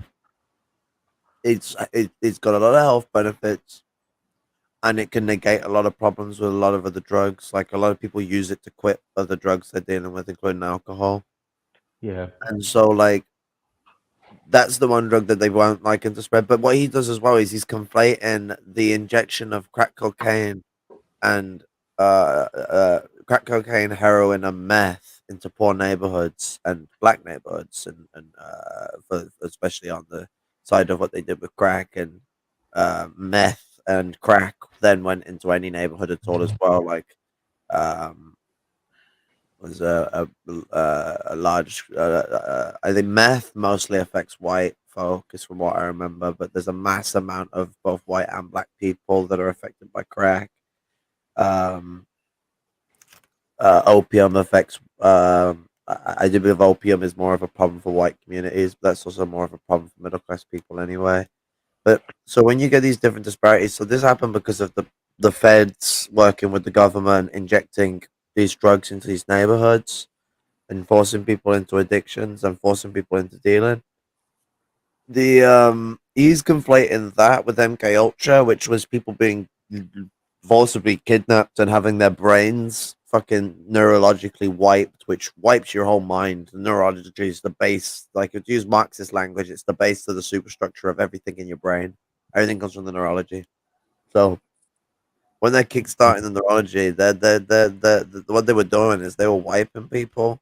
And there's a right. woman who survived it, and she had to be taught how to piss and shit again, no more than breathe and walk and talk and everything else in between, cluck, bark, and shit. But the what's it? And another Two MK different things, Ultra, two drastically different things, and it's ableist and very discriminatory to conflate the two. right? Another MK Racist. Ultra, yeah, another MK Ultra victim who's like very infamous, and he's been gaining influence now despite being in jail.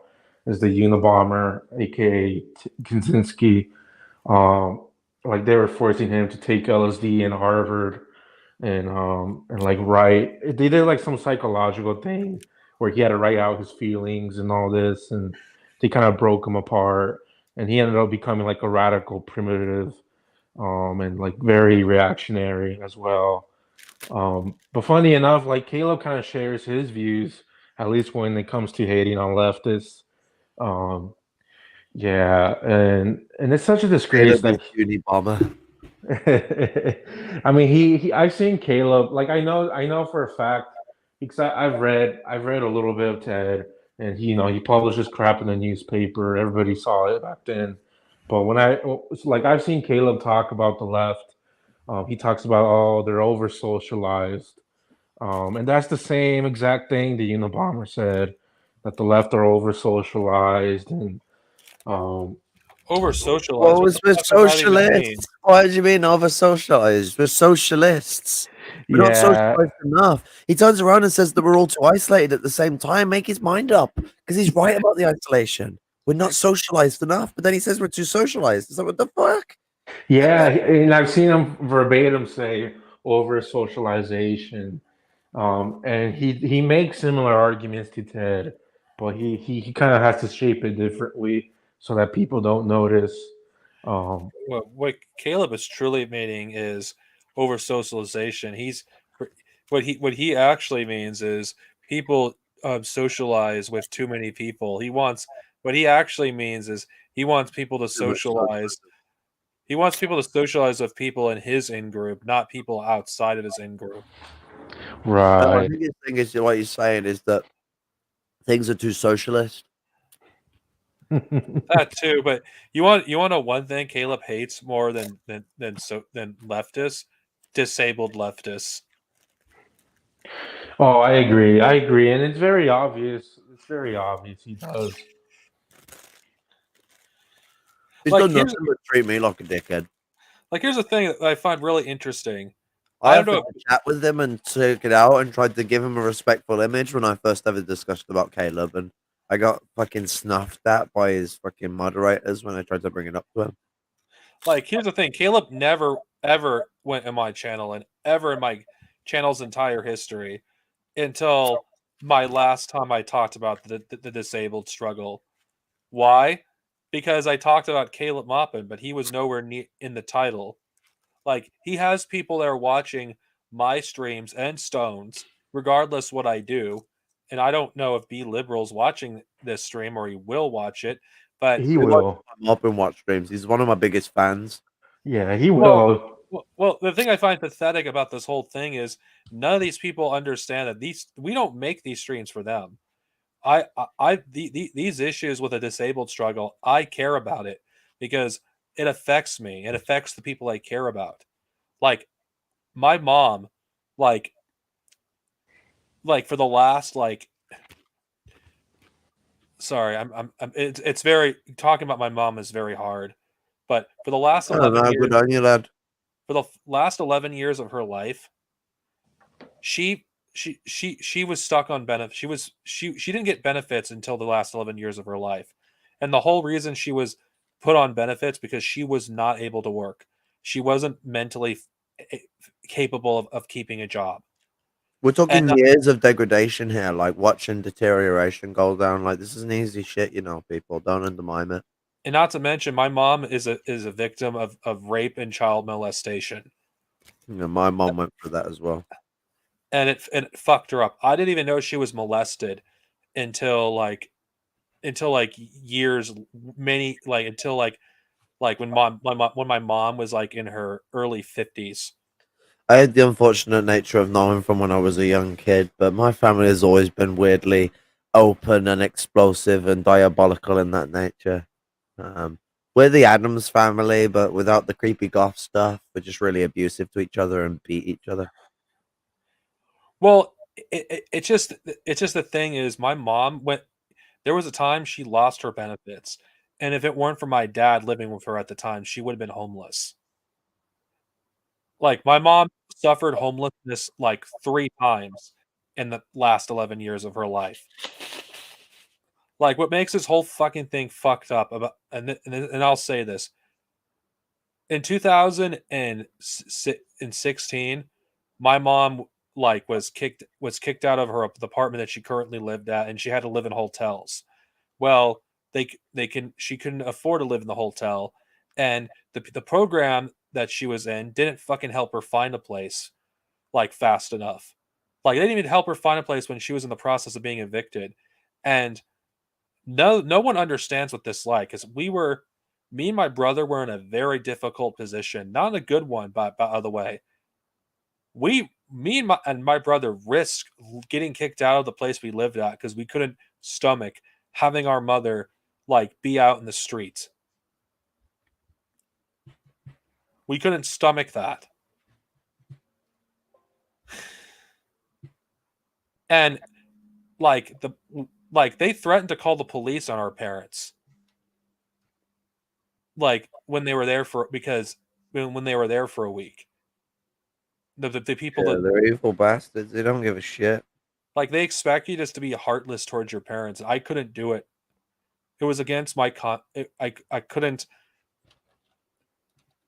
go against my conscience, and nobody knows what that's like to be disabled and have parents that are also disabled, especially a mom. And by the way, my mother could barely fucking walk at that point. She needed a walker and in order to walk, and she was treated like a criminal. I will never forget it. I will never forget that asshole that fucking treated my mom like a criminal. I'll never forget the fucking people in that one program I was a part of, like treated my mom like a criminal. I'll never forget it. Yeah, But- it lives but- with you. It sticks but- with you. but- So, yeah, time. But I thought we're supposed to be patriotic towards America and the flag. And it was, yeah. And then like in late 2018, I was evicted from my apartment that I was living at the time, and I was living with my parents for like over 6 months. I even had me and my brother had to leave her place because we were threatened. We were threatened that we would be arrested if we didn't. So yeah, you can't like you're discouraged to help each other in under this sick twisted system. The social safety nets, all they don't want you to help each other. They do nothing but put you out of your way to basically keep your family at an arm's length. They encourage this. These programs where they help the disabled, they encourage you to treat your family members with arm's length. They don't want you to have solidarity with your family. Way In too fact, dependent on them systems, so you make them more money. it's the whole reason why me and my brother are considered difficult to work with, because we show solidarity towards each other and we don't let them push us around. And it just at the end the thing is, regardless if the disabled have more rights in California than they do in other states, what good are those rights when I don't have my dignity? What good is it when I can't move out of the fucking state that I live at? What good is that when I can't even live anywhere I want? Like, I literally have nowhere to live. I have to depend on another fucking entity for shelter. I have to depend on a middleman. I have no independence. I can't own my own house. I can't have a family. I can't go to college if I wanted to. Anything that makes life worth living, I can't experience it. I'm only given the bare minimum. And you know what? This is not to make you feel sorry for me. It's for people to realize this is the harsh reality that the disabled go through. And I'm pretty sure it's worse for if I were a black man, things would be a lot worse for me. Oh, If I were a yeah. black man. But the very fact that even with my white privilege, and I will say this, I do have a form of privilege. Even with my white privilege, it doesn't change the fact that I am a third class citizen. And if I were black, it'd be even worse. If I were indigenous, it'd be even worse than that. It's like, no, this is why we have to fight back against ableism. We had to fight back against anti-lumpen rhetoric, because if we don't, we're going to have a movement that is we're all going to be in a mass grave, all of us. Like, we can't just ignore the plight of the disabled. And if you are disabled yourself, you cannot ignore the plight of colonized people, because we are all part of the same struggle. Like, for those of you who are not disabled, like, if you actually truly care and you truly want to show solidarity, be fucking allies. Push back against this anti-lumpen rhetoric. Otherwise, I don't see you as a comrade. I see you as an enemy. Absolutely. You have to stand up. For the people listening, don't be silent. Don't be a centrist on this. Don't fence sitting. But the fence is comfortable. Yes, it is. Yeah, one thing I was gonna add. Questions, padding. You don't understand the power of the dark side of the fence. One thing I was gonna add though is that when I looked up right now, I just looked up the San Bernardino shooting. And yeah, it was a regional center, and it's like I think 14 dead, and like a quarter of them were like staff, and 22 injured. So yeah, that was a lot of people.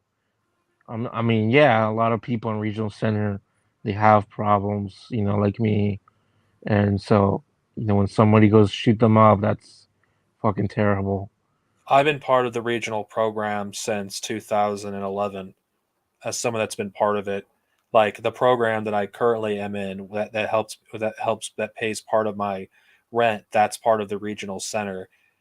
And the only reason I'm bringing this up because the regional center is a program has existed for decades.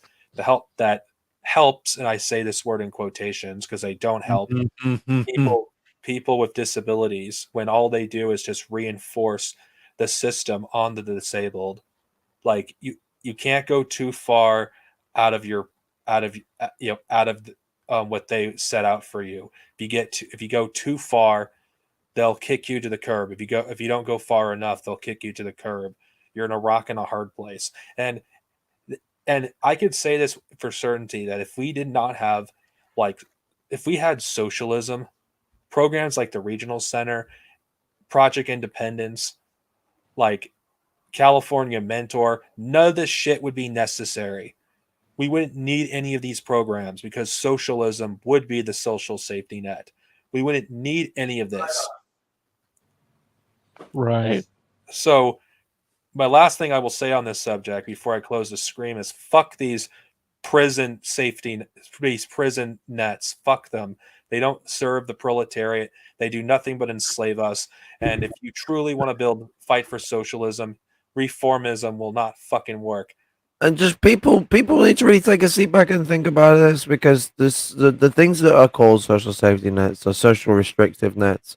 And then when you look at what really is the social safety net in society is the fact that they go out of their way to restrict jobs that any worker could do to the middle class because they don't have enough intellectual jobs for them. They do everything they can to manhandle and ensure that the middle class get wage money going into pocket and they're doing well. And these jobs, they gentrify them and they make all the stuff in the shop cost more money to buy and then they up the wages in them.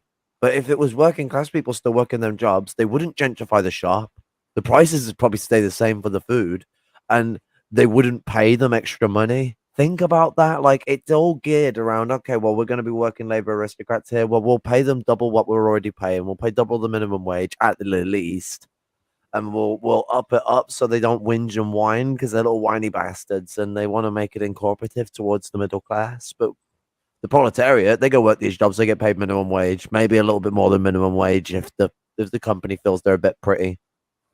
And so that affects the disabled workers, that affects everyone else. And that's what people need to look at the contrast. We're not just when we say social security net, we're not just on about like the literal things that are labeled as that, but we've got to look at like how is capitalism structuring social safety for its system and its systems needs to protect itself. And I feel that's what people should take away from this stream and be really thinking about.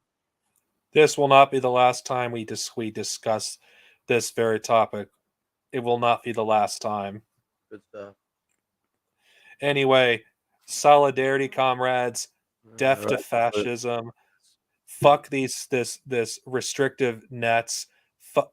And you know what? Fuck any fucking ableist bastard, that downplays our struggle. We're not doing this for pity. We're doing this because people need to hear the reality of what the disabled struggle is truly like. Anyway, long live socialism. Down with fascism. Red salute, comrades.